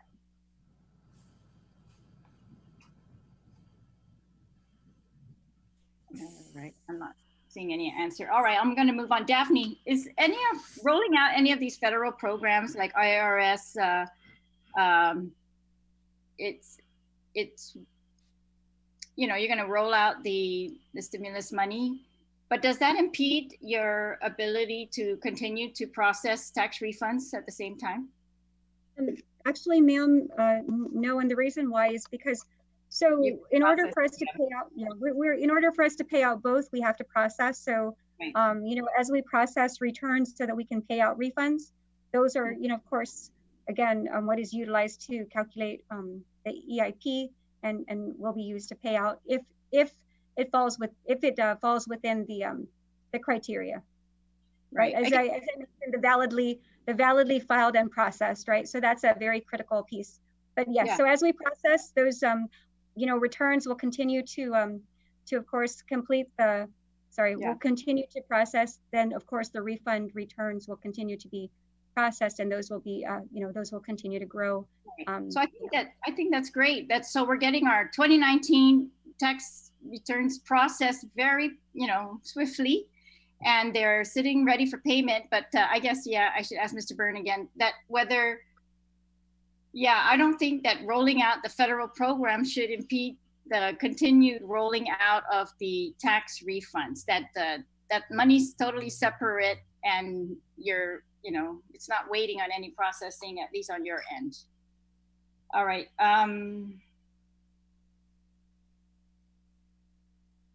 Okay, can I just ask, I'm not sure if it's Lester or Mr. Byrne, but for the total, this is for For the total payments so far for taxes, how does that compare to our FY20 set aside of 125 million? We're good. We're 6 months into the fiscal year.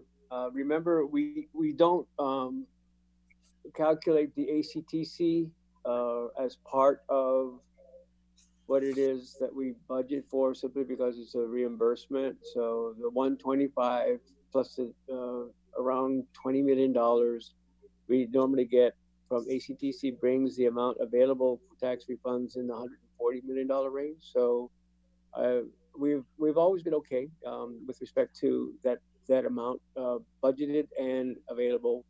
And it's a rolling number, as you well know. Sometimes the 19 returns and the 6-month requirement rolls into the next fiscal year.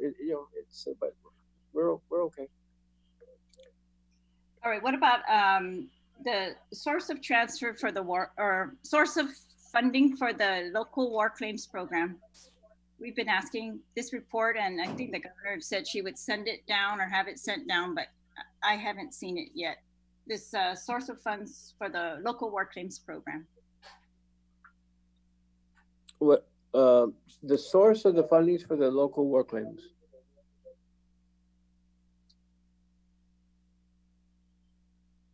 We use a general fund. Did you transfer from one agency to, or any agency to pay that? What was the total amount? No transfers? So from what fund was it? I mean, from what account was it taken out of? Your audio is kind of fading, ma'am. Hang on. What was that question again? I'm asking for the source for the payment of the local war claims. I thought the law said it was supposed to be transferred from, that the governor could transfer any amounts necessary to pay this, but that, but we haven't seen the source of transfer. And some of my colleagues believe that this is actually supposed to be from lapses in 2019. So I would like confirmation of that, or if it was paid out of excess revenues from 2019, or what? How was it paid? Yeah, I think before I think, oh yeah, thank you. I think before this muting thing came in and I couldn't hear you, I did answer the question. It came from the general fund.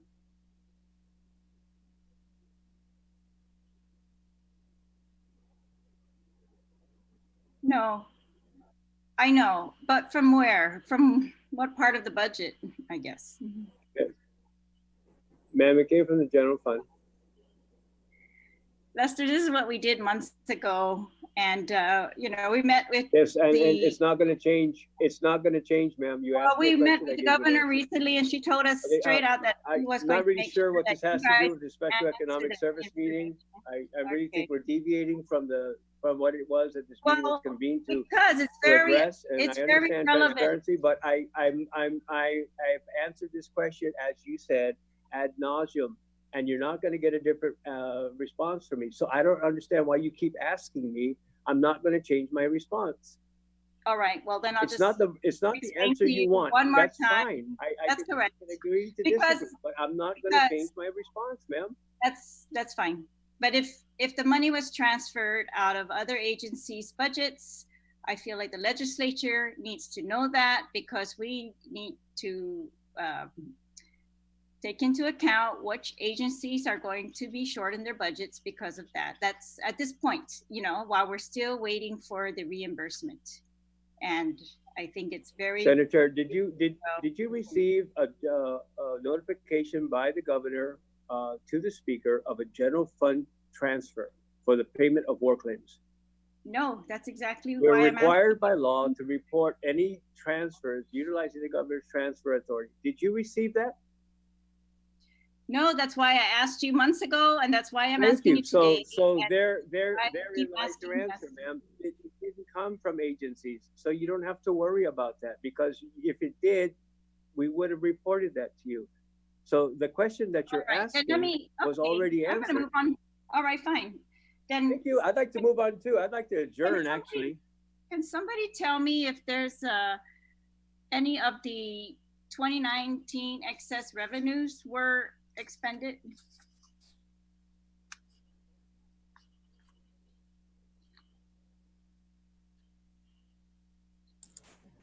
Could you repeat the question, Senator? For any of the 2019 revenues that exceeded the appropriations expended? Well, again, at the risk of repeating what Mr. Carlson said, the answer to that is no different from the answer we gave before, is that the revenues that were collected in excess of the budget were applied to the liabilities that were unfunded by previous appropriations. All right. I think in our last SES meeting, Mr. Chair, we had asked for that listing of which liabilities they had paid. Right. Senator Therese, I like to make it very clear with Mr. Ed. You're stating that you used the labs of 2019 to pay the deficit? The excess of 2019? Did you make that statement? I'm sorry, I didn't hear what you said, but the my question is, any collection of revenues in excess of appropriated revenues will, until we have eliminated the deficit, automatically be applied to reduce the deficit. And there's not a list of things that it's applied to. It's because the deficit arose over the last 20 years. So understood. Until such time as we eliminate that deficit, it's just going to fall to the bottom line. Okay, Ed, I'm gonna differ from that, and only on number one. Is the audit done with FY 2019? If not, then I would reserve any other statement in reference to FY 2019. When that audit is done, then we can be discussing how you may anticipate on how the administration may believe that they have the authority and how to spend it, and then we'll move from there. Okay, Senator Therese, let's continue so that we can start closing up, because we have still several senators that would like to ask questions. Okay, and then we'll work on that one, Ed, when we get to that point. Thank you, Mr. Chair. And yeah, that was really my last question. I had asked earlier about the 2019 audit. They said it's not done.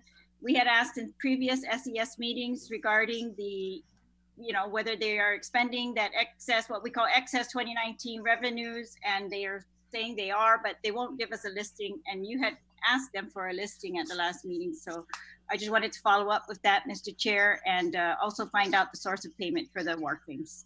Thank you very much, Mr. Chair. All right, thank you, Senator Therese. Now, we'll try to see how fast this will move along now. Senator Sabina Paris, you're still there, ma'am. There you go, ma'am.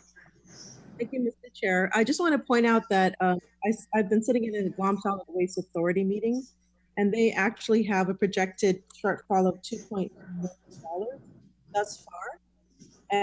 And considering that their commercial hauling constitutes 40% of their business, I would expect much larger shortfall for the end of the fiscal year. I mean, having said that, I think it's probably prudent to expect a downward trend in a lot of these special funds, and to appropriately, in order to appropriately budget for the upcoming fiscal cycle, considering that a large part of our economy is tourist-based, and we just heard from Nico that we probably expect to maybe perhaps a tourist economy to catch up in 2023. So I would just like to make that recommendation. I also like to ask Gary, is Gary still on the line? Is he here? Yeah, so I apologize, we didn't get to hear your presentation, but I just wondered, my question to you is, to what extent will the coronavirus funding mitigate, first of all, what was your forecasting for the economy, and to what extent will the coronavirus funding mitigate some of these downward trends that we're seeing? Might not be able to hear. Okay, sorry, Gary, can't hear you.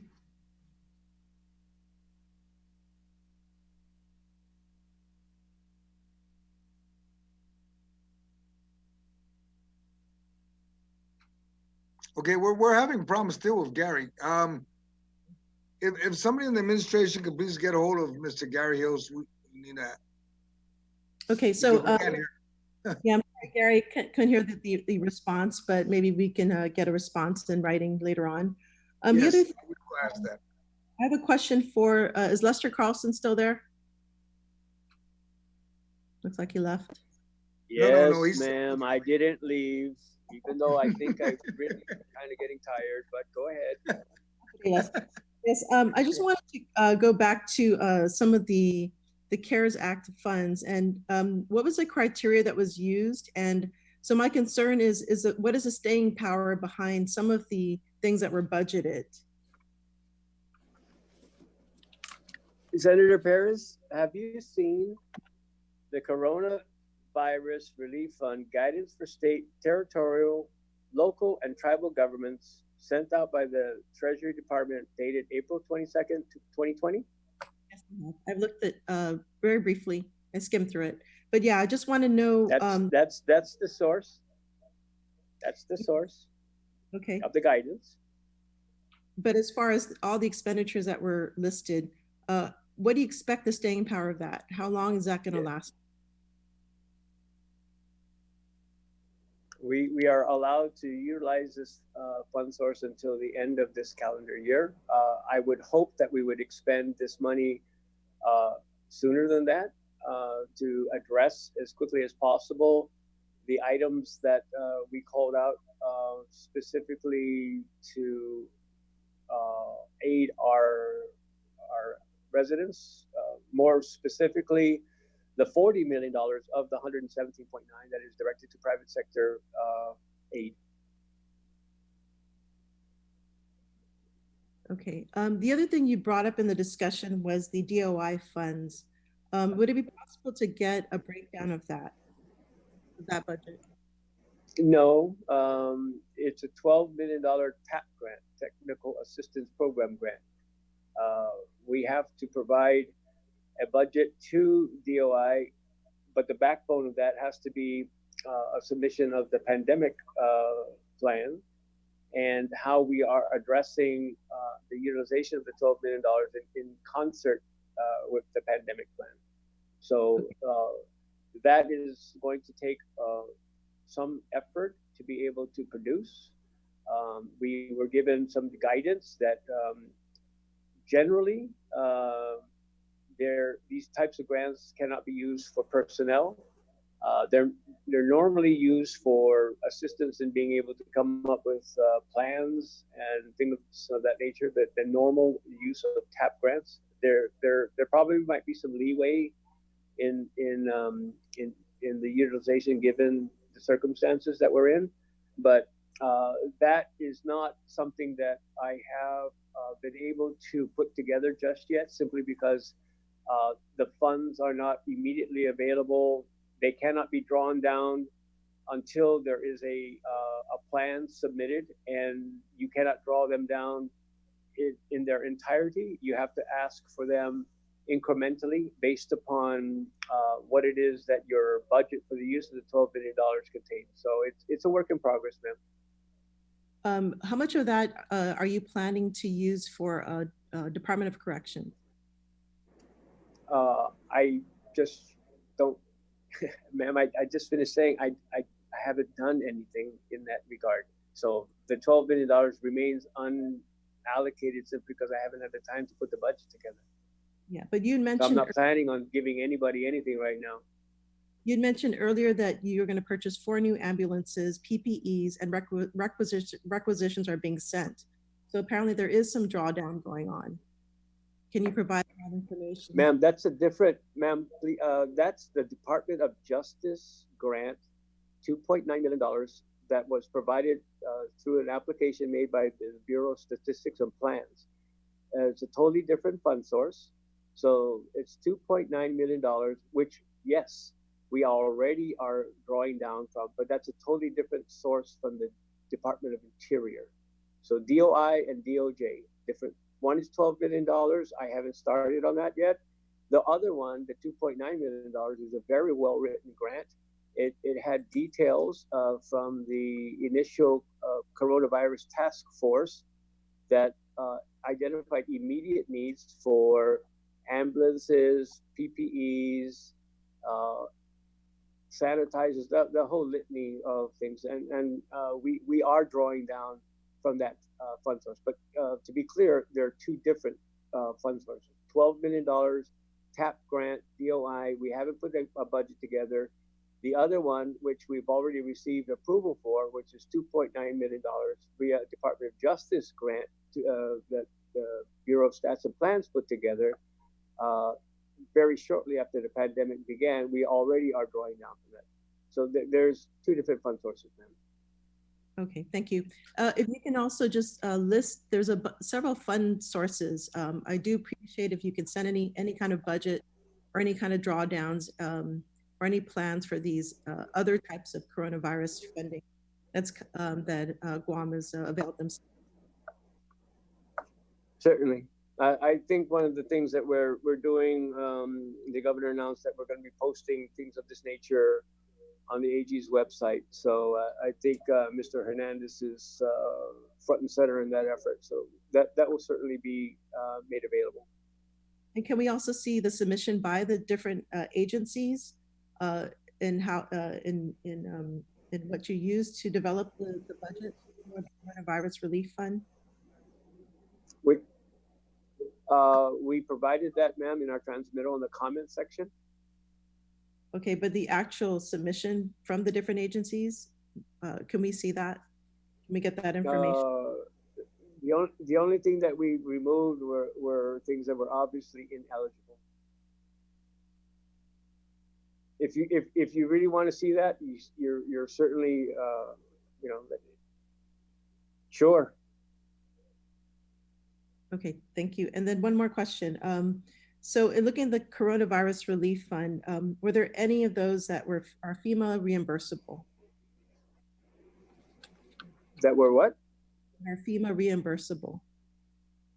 No, we can't avail ourselves to two federal fund sources. It's either you utilize the $117 million, which is the more prudent thing to do, because anything FEMA related requires an outlay of general fund resources.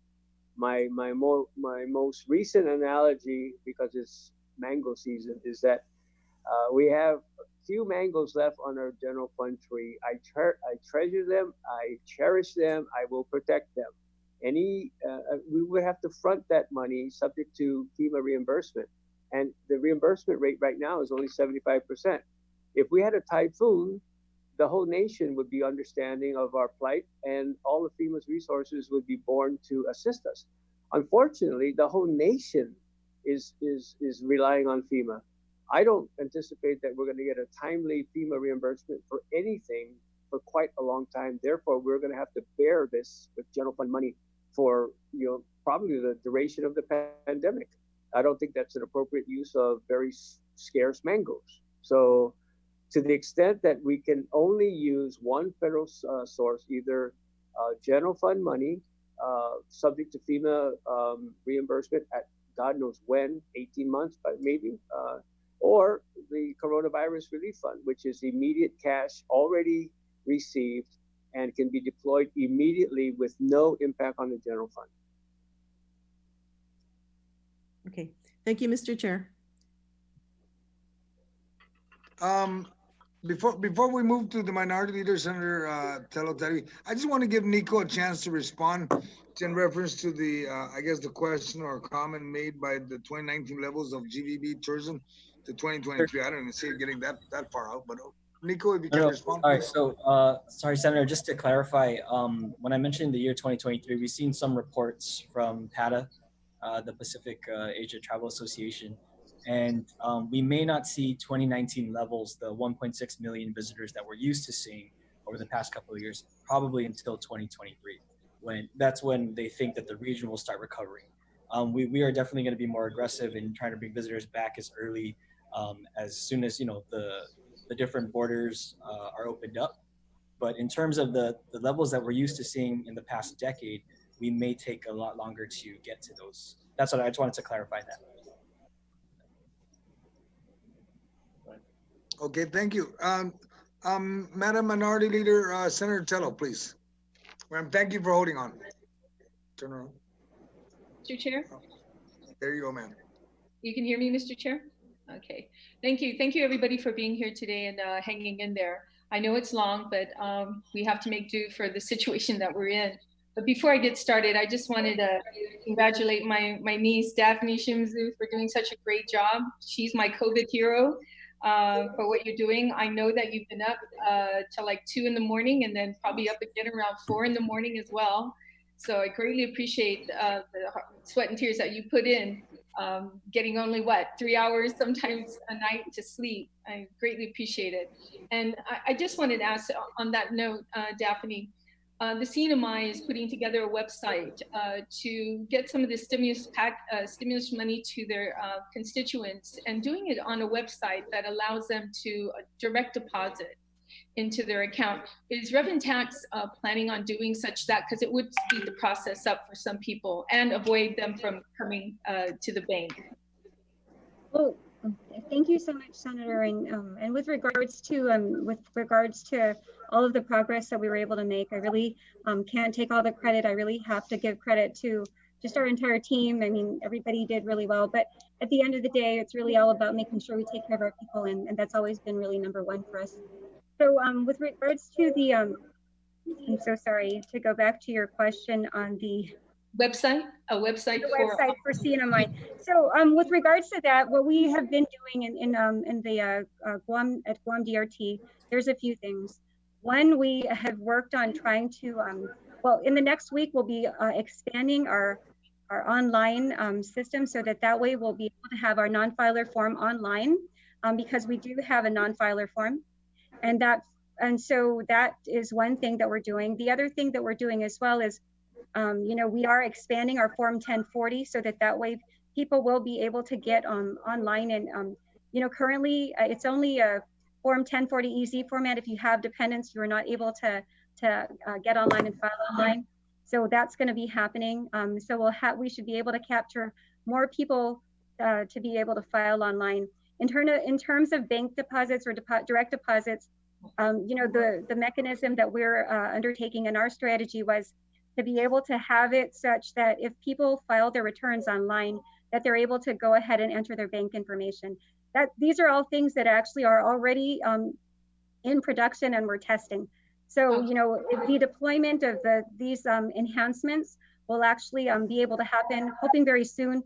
But of course, we want to make sure that anything that we do is going to be, that we've already done our due diligence and that we've made sure that, it's all, that we reduce the amount of potential issues that we may have. So those are things that we're working on. But again, Understandable.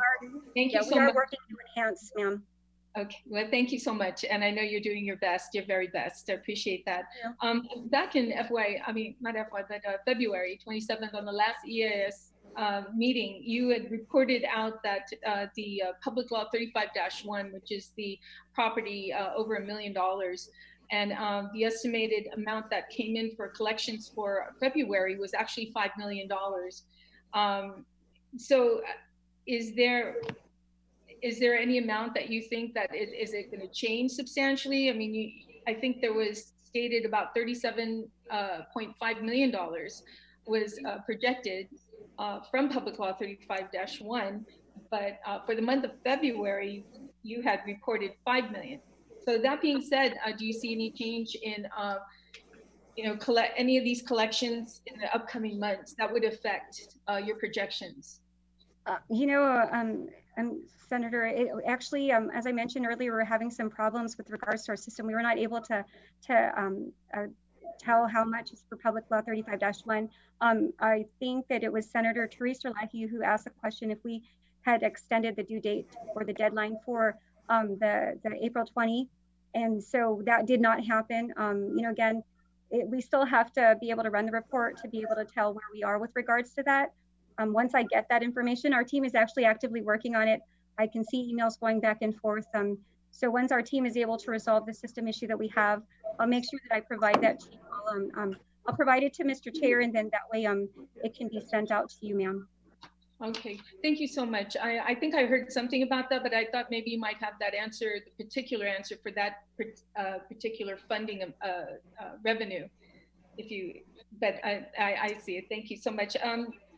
And just a few more questions. I know it's really tiresome for everybody, but the Director Byrne, you talked about the, well, we talked, I guess there was a conversation earlier about the excess revenue for FY19. Can you tell me up to date, what is the amount that is in the funds that were outstanding obligations? How much have you totaled that up to? Last time we spoke, I think it was $80 million that you mentioned in The deficit. deficits, yeah, prior obligation. Was that it? What is the total?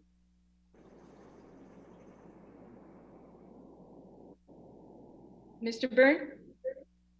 I'm trying to answer. They won't unmute him. Okay. Okay. This is a little,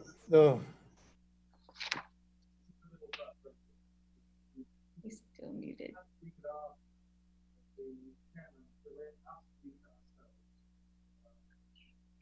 Hey, Ed, when you press the unmute, don't press it again, because we're not muting you on our side. Okay, so perhaps perhaps Mr. Chairman, you could allow us to mute ourselves.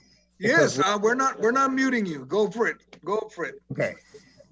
The deficit that was brought forward at the beginning of fiscal 2019 was $83 million, or roundabout. We will not know how much progress we've made reducing that deficit until the fiscal 19 audit is through. Okay, thank you, Mr. Byrne. I appreciate that.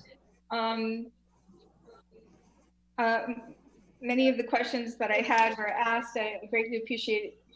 However, Mr. Chair, if I may, Senator Louise Muñoz had to leave. So she did ask me to ask a question here for her. And the question is, did we receive the Treasury Department reimbursement for child tax credit for tax year 2018? How much was it? When did we receive it? How much do we expect for tax year 2019? And when will we expect to receive it? Would you like me to break that down?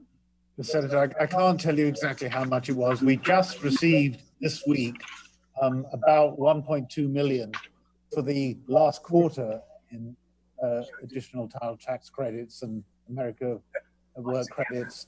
Normally we get around about, in total, about 19 to 20 million. But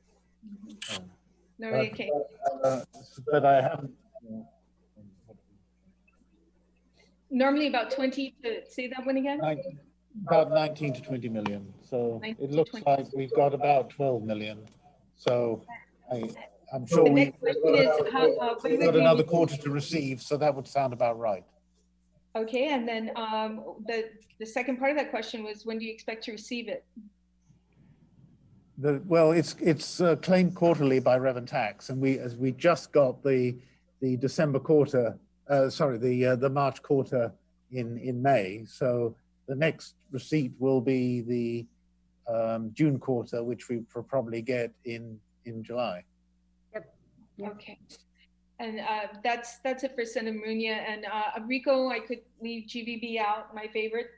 So real quick there, you know that there's, I mean, you basically said that there's just non-existent in funding, and you're solely supported by, the Tourist Attraction Fund. So how are you going to be able, what's the plan when the rainy day fund that is anticipated to get to you is not going to be very much, because you have payroll, but most especially the contracts that you have in all these other countries like Korea, Japan, and Taiwan for ad agencies. That's quite expensive, as well as the funding that you provide for the destination management. It's quite extensive. So what is GVB going to do to make those payments? So we've already started internal measures in cutting back certain contracts for the year, just so we can basically bridge the gap. That's kind of our goal right now in our financial position. So basically, we've gone across the entire board from destination management to our overseas markets, and we had to make cuts. We had to modify certain contracts, and we've done that already. So we've kind of preemptively started working on that, knowing that we still need to have a foot in the ground in these markets, so that when we start our recovery, reestablishing the industry, we still have them in place. So we basically just restructured and refocused our resources to the top 3 markets with Japan, Korea, and Taiwan. Other things that are nice to have, not necessary to survive, we've already made those cuts to those other countries. So. Okay, so you're not going to be seeking the legislature for some funding too through the general fund. It seems that, Mr. Chair, I greatly appreciate it. It seems that there's no real alarm in the general fund at this point, but there is truly an alarm in the special fund section. And the general fund, you know, it's going to get to the point where we're going to have to subsidize that with general fund money because some of these special funds take care of public safety, healthcare in our community. So I think, you know, that the time for your, I believe, Mr. Chair, you had put together an advisory committee back in, if I'm not mistaken, February 19th. The letter went out for an advisory committee way before the coronavirus. And I hope it's up and going and to address some of these issues that I think we have a big concern about. I do realize I had a conversation with Gary Hiles earlier about 3 weeks ago, and we tried to estimate how much of this federal stimulus money coming into Guam, and you multiply that to determine the amount of taxes on top of that would come in. And I think Gary and I talked about it and said about 10%. But I think that's still going to be quite a bit of a shortfall. And I'm looking forward to the next meeting and all the reports that we've asked for from the SES. Thank you, Mr. Chair. Senator, sorry, I just wanted to make a comment too. You know, tourism is the backbone of the economy. So in terms of your comment about not seeking additional funding, obviously funding will be a big issue in terms of us getting our feet back on the ground. And just for this team's information, you know, we're going to be competing with everyone in the world who is hungry for visitors, right? So obviously resources will be a big factor. So it's just something for this committee to consider as well. Well, get your request real quick. We're doing the budget. Thank you, Mr. Chair. Thank you. All right, thank you, Minority Leader Senator Tello. Now the next senator would be, you see, is Senator Mary Torres still there? She's gone. Senator Will, go ahead and unmute yourself. Thank you, Mr. Chairman. First of all, thank you for the opportunity to ask the panel a few questions and to provide a few comments. I thank everybody for their input. To my friend Lester, you certainly have a difficult job. And fortunately for the people of Guam, this is not your first rodeo. And I just want to underscore that I remain committed to work with Senator Joe and the advisory team, with your panel and this administration, so that we can come out of this together. Okay. Mr. Chairman, I'll keep my turn to maybe a couple minutes and 2 questions. I do want to thank publicly Senator Kelly Marsh and Leader Taitagui for basically emphasizing my comments and my points on the importance of planning. I want to remind my colleagues and everybody on the panel and the listening audience that we've been through a very similar exercise a couple years ago, only this one is scaled immensely compared to the exercise of the Tax Cuts Jobs Act. And I want to say for the record, while the government, at least the panel's position is that we did not reach that threshold required in statute to trigger what's known as a fiscal realignment plan, I can't emphasize or underscore enough the need to, I really believe, and I would hope, and perhaps Lester, my friend can respond, but I really would hope that the administration has commenced the planning process, not only to reopen this economy, but to begin to plan for a worst case scenario in the event that we don't hit all our projections, in the event that some of the anticipated outcomes don't happen, such as hitting those banner year heights in terms of tourism until 2022, 2023. In the event that some of the money doesn't trickle through and into the economy and back into GovCon coffers. And the reason why I emphasize that, Mr. Chairman, and to the panel, is because when we did this exercise in 2018, and I may get the time frame wrong, for the Tax Cuts Jobs Act, we really did not anticipate to a science, to an exact number, what the impact would have been. But again, to your team, Lester, you came pretty darn close. But by that time, it had hit us so hard, and we were issuing notices of furlough. The previous administration was closing out maybe what you may consider unessential services, closing out things that were not central to law enforcement, public health, and education. And so my question, Mr. Chairman, to the panel, my first question would be this, and I think it's an important one that we all should pay attention to for this fiscal year, at least the remaining fiscal year. So my question is, given the figures that have been presented, based on the report, based on your best judgment, are there any concerns by any member of the panel, or perhaps a senior representative of the panel, Mr. Carlson, if you can respond, are there any concerns of furloughs of GovGuam employees between now and September 30 of this year? So that would be my first question, Mr. Chairman. Any concerns of the need to furlough? You might want to check the mute button. All right, Senator. Yeah, so I was trying to unmute myself, but I couldn't do it. Don't spit. Don't spit. I mean, that's not even a light beer, so you know. We will try very, very, very hard to maintain essential government services, and the last thing that we want to do is disrupt the government services that are provided to our people and impact even more so our economy. So we are planning. We just don't have the data right now, Senator, to be able to come back and say like this, or like that. So, you know, but it'll bear out, as I mentioned earlier, but we are looking at it. We are planning. As you mentioned earlier, the Tax Cuts and Jobs Act, there were some profound and immediate impacts, which we mitigated. This one here, oh my goodness, you know, it's hitting us every which way but loose. So rest assured, we are working on this, but when asked what is it that we're doing on the basis of what are you looking at, again, it's a little too early to tell, simply because we have the aid coming in.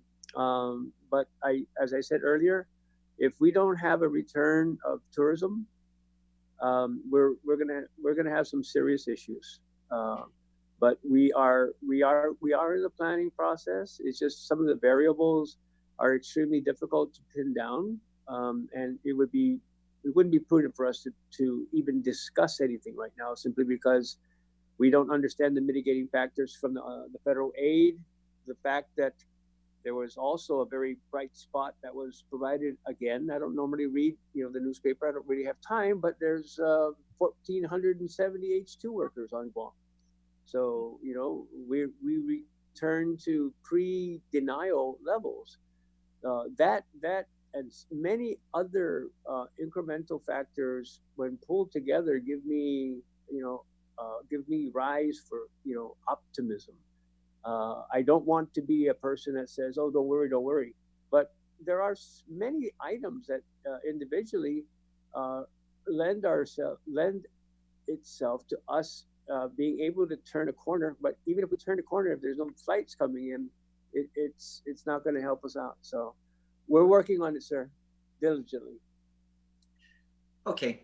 And so with that said, Mr. Chairman and Mr. Carlson, you know, again, I'll go ahead and dispense with my second question. and leave it at a rhetorical one. So my second question would have been, is the administration considering a fiscal realignment plan? And I can discern an answer from your response, your earlier response. I do want to close with this, Mr. Chairman. My last and closing statement would be, I would encourage the chairman of Appropriations and General Government Operations to again extend the opportunity for the administration to engage with them in a whole of government approach. I think if we could do that frankly and in an open space where we can have an honest dialogue about revenues and expenditures and begin to prioritize together as two branches of government, that we can ease the pain or better understand the things that are ahead of us in the days, the weeks, and the months ahead. What I would hate to see is a repeat of what happened 2 years ago, Mr. Chairman, when two sides were planning almost concurrently but never together on the same page at the same time on the same issues. We had competing ideas and we never really came together on a plan. As a matter of fact, it was a painful process that the body adopted a plan, in my opinion, that was not necessarily consistent with what the administration wanted. And we turned out okay. But I think there's a lot more at stake, as Mr. Carlson highlighted. This is not a single phenomena that's affecting the government in terms of how you tax people and entities. This is a phenomena that for all intents and purposes has wiped out entire sources of revenues. And so if we don't come together to figure this out, it doesn't matter which way the fingers point, there are going to be a lot of hurt and distressed families. And so I thank you, Lester Carlson, for the assurances that you're going to give it your best on behalf of this administration so that we don't have to unnecessarily furlough people, but at the same time so that we can reopen this economy and bring some revenue back into our coffers. And so I thank you. Thank you, Joseph Agustin. Thank you so much for the privilege to address the panel. Thank you to my colleagues for allowing me to speak. Thank you, Senator Castro. Senator Jim Moylan, and then after you, Senator Moylan, I'm going to ask the OPA Speaker BJ Cruz to be able to speak. And then after that, I'll make a few comments, and then we will wrap this up. Okay, Senator Moylan. Thank you, Mr. Chairman. Question for Dr. Hernandez there. So regarding the EIP, where is your picture? Oh, there you are. The EIP program or the EIP payment. It's supposed to come out this Friday and it's going to target a certain group of people. Remind me again, what's the poverty level cutoff? What's your income level cutoff for the EIP program? He's muted. And 3, 2, 1, and okay. There we go. Sorry, Senator. Thanks, Senator Moylan, for the question. I think you might be referring to the program and Salapi Azurini Itatao program, not the EIP program, right? I'm sorry. Yes. Okay. Yes. Yeah, no, so you're asking about the income cutoff. I think, so it depends on the household size, and the household size will determine what that 165% of the federal poverty level is. I think just like a household of one is, I believe, a little over $1,700 per month. So that's the income guidelines. I believe in the executive order, it has a table as it relates to each different household size, up to, I believe, 15 in a household. So as you progressively go higher in household, the required household income also increases. Right, but are we targeting also the middle class with that program? I think it might be helpful to I guess determine what the middle class income is, and I think as it relates to the 165% of the federal poverty level, in one household you could have one person working and be making and have still 3 people in the house. And so that one person may be supporting 3 people, but because a household of 3 allows for a higher 165% of the federal poverty level, that individual might be making quite a bit as compared to someone that had 3 individuals working in a household that are making less. So it just really depends on how that's defined. And so, depending on the household, you can have a single parent and have 3 other adults or children in the household, and then your eligibility as it relates to, and this is just my understanding of the SNAP program, and I obviously would defer because I don't run that program. I defer to Division of Public Welfare. But the way I see it is that if you have one person working and supporting multiple people. That person individually may be considered, if we can define the income level for middle class, could be a person identified as middle class income, but also has to support multiple people. So it just, I guess the question, I guess the answer that I'm trying to say is it kind of, I guess it depends. Okay. Now you're using a list though, based on folks that are already eligible for SNAP. Yes. Right.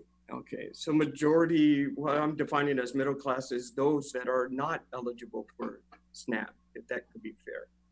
So I'm wondering, was there any consideration for those to also get money on this program that are not eligible for SNAP? Yeah, I think in the crafting of this program that the fiscal team had, I think it was important for us to consider the quickest way to deploy funds. And I know that with the recovery rebates and the economic impact payments going out, that should obviously hit a whole I guess you could say all classes up to what we would consider 75,000 up to 99,000 for individuals, and then 150,000 up to 198,000 for couples, and then those with children. But I think that the considerations that were made were those that ensuring that we continue to try to get as much money out there into the community as possible, and to do so with existing data without having to have thousands of people having to come in and apply. And that process is obviously going to happen with the unemployment program. That obviously being online hopefully will deter or limit the exposure of having people congregating in a setting where they're just applying for benefits. And so I think there were considerations, and I know that in terms of trying to deploy the funds as quickly as possible, the intent of that was to try to get money out to, I think the governor mentioned about a third of the population, about 55 or so thousand people will benefit from this one single program. So I think and it's still open, right? So if those are unemployed, that were probably would be I'm not sure exactly what income level would be considered middle class, but if an individual became unemployed or lost job hours, they would be eligible to go in and apply for those programs. So for this specific cash assistance program, as well as if their income level falls below the 165% of the federal poverty level, then they would be also eligible as well. And can I just mention too, in terms of the difficulty in application process and people not being able to, understand that process. I'm not an expert in the SNAP program or Medicaid program or MIP program, but in my just recent interaction in working with the fiscal team and Department of Public Health and Social Services in trying to craft this cash assistance program. Excuse me, gentlemen, but we only got like 5 minutes left because the AV system on the YouTube, we end up wrapping it up. So, Jim, okay. Unless you have a bunch of questions, you can, send the questions in and we'll send it. Just one other one. But thank you, Doc. And I understand we wanted to get the money out there as quick as possible. So not necessarily, we weren't targeting those that did not qualify for SNAP because we didn't have a list of names. Understand. Okay, last question really fast though. Going to Lester, please. Okay, I know we're not at the 3% realignment. I understand that. But I also see we got this huge deficit with our Customs and Quarantine Agency. And we know their income is where their salary comes based on the airlines that are coming on in, based on passengers coming on in. So I think we can project this bracket to get bigger and bigger. So I'm just wondering, are we looking at something where we're going to funnel money from someplace else to assist the Customs and Quarantine Police? That's my last question. Thank you. Yes, Senator, thank you for that. Ike Pareto actually came in to see me yesterday, and I provided him with some suggestions to, first and foremost, minimize everything other than personnel. I'm having my staff look at whatever it is that is budgeted in other object categories, and we'll probably take all that and funnel it, from an allotment schedule into personnel. And he's going to have to run bare bones. It's just the way it is. I asked him whether or not he was working with the airport to suspend his obligations for lease. And to the extent that if you go through the coronavirus relief fund eligibility list, for how the expenditures, there is the ability to be able to take funding for personnel that was used for what's the payroll expenses for public safety, public health employees whose services were substantially dedicated to mitigating or responding to the COVID-19 public health emergency. To the extent that we can tap some of that funding to be able to provide to customs to ensure that the personnel requirements are met, I also let him know that that would be an option, but it's incumbent upon customs to provide us with a list of officers that have been detailed to the COVID response, knowing full well that they have a skeleton crew still required to be at the airport. So I'm awaiting Mr. Paredo's response to the meeting that we had yesterday, and we will forge appropriately forward.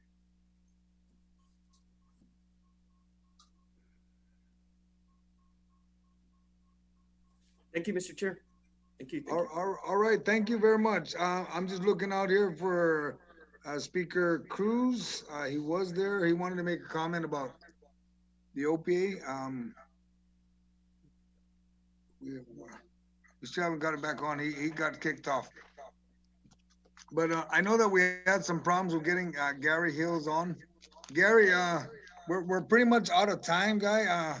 I know we did provide a copy of your slides, Gary. But that being said, I'd ask that number one, Lester, we need to get a listing of all the federal assistance that is being available, that everybody's brought up. We've got the DOE, we have the DOJ, you got the DOI, all of it. If you can provide us a listing of everything, so that everybody will know what's out there and what the administration is pursuing. Just looking at whatever listing, and if there's any questions that my colleagues have or anybody have, please send me those questions so I can present it to the SCS board, the committee, and then they can give us a formal response, because I do have additional questions, but the clock is ticking against us on the audio side, and we had to get off. So I'd ask the members, do I have a motion to adjourn? Lester? Ricky? Okay. I need the word. Unmute your phones, Ricky. Unmute on the phones. Everybody.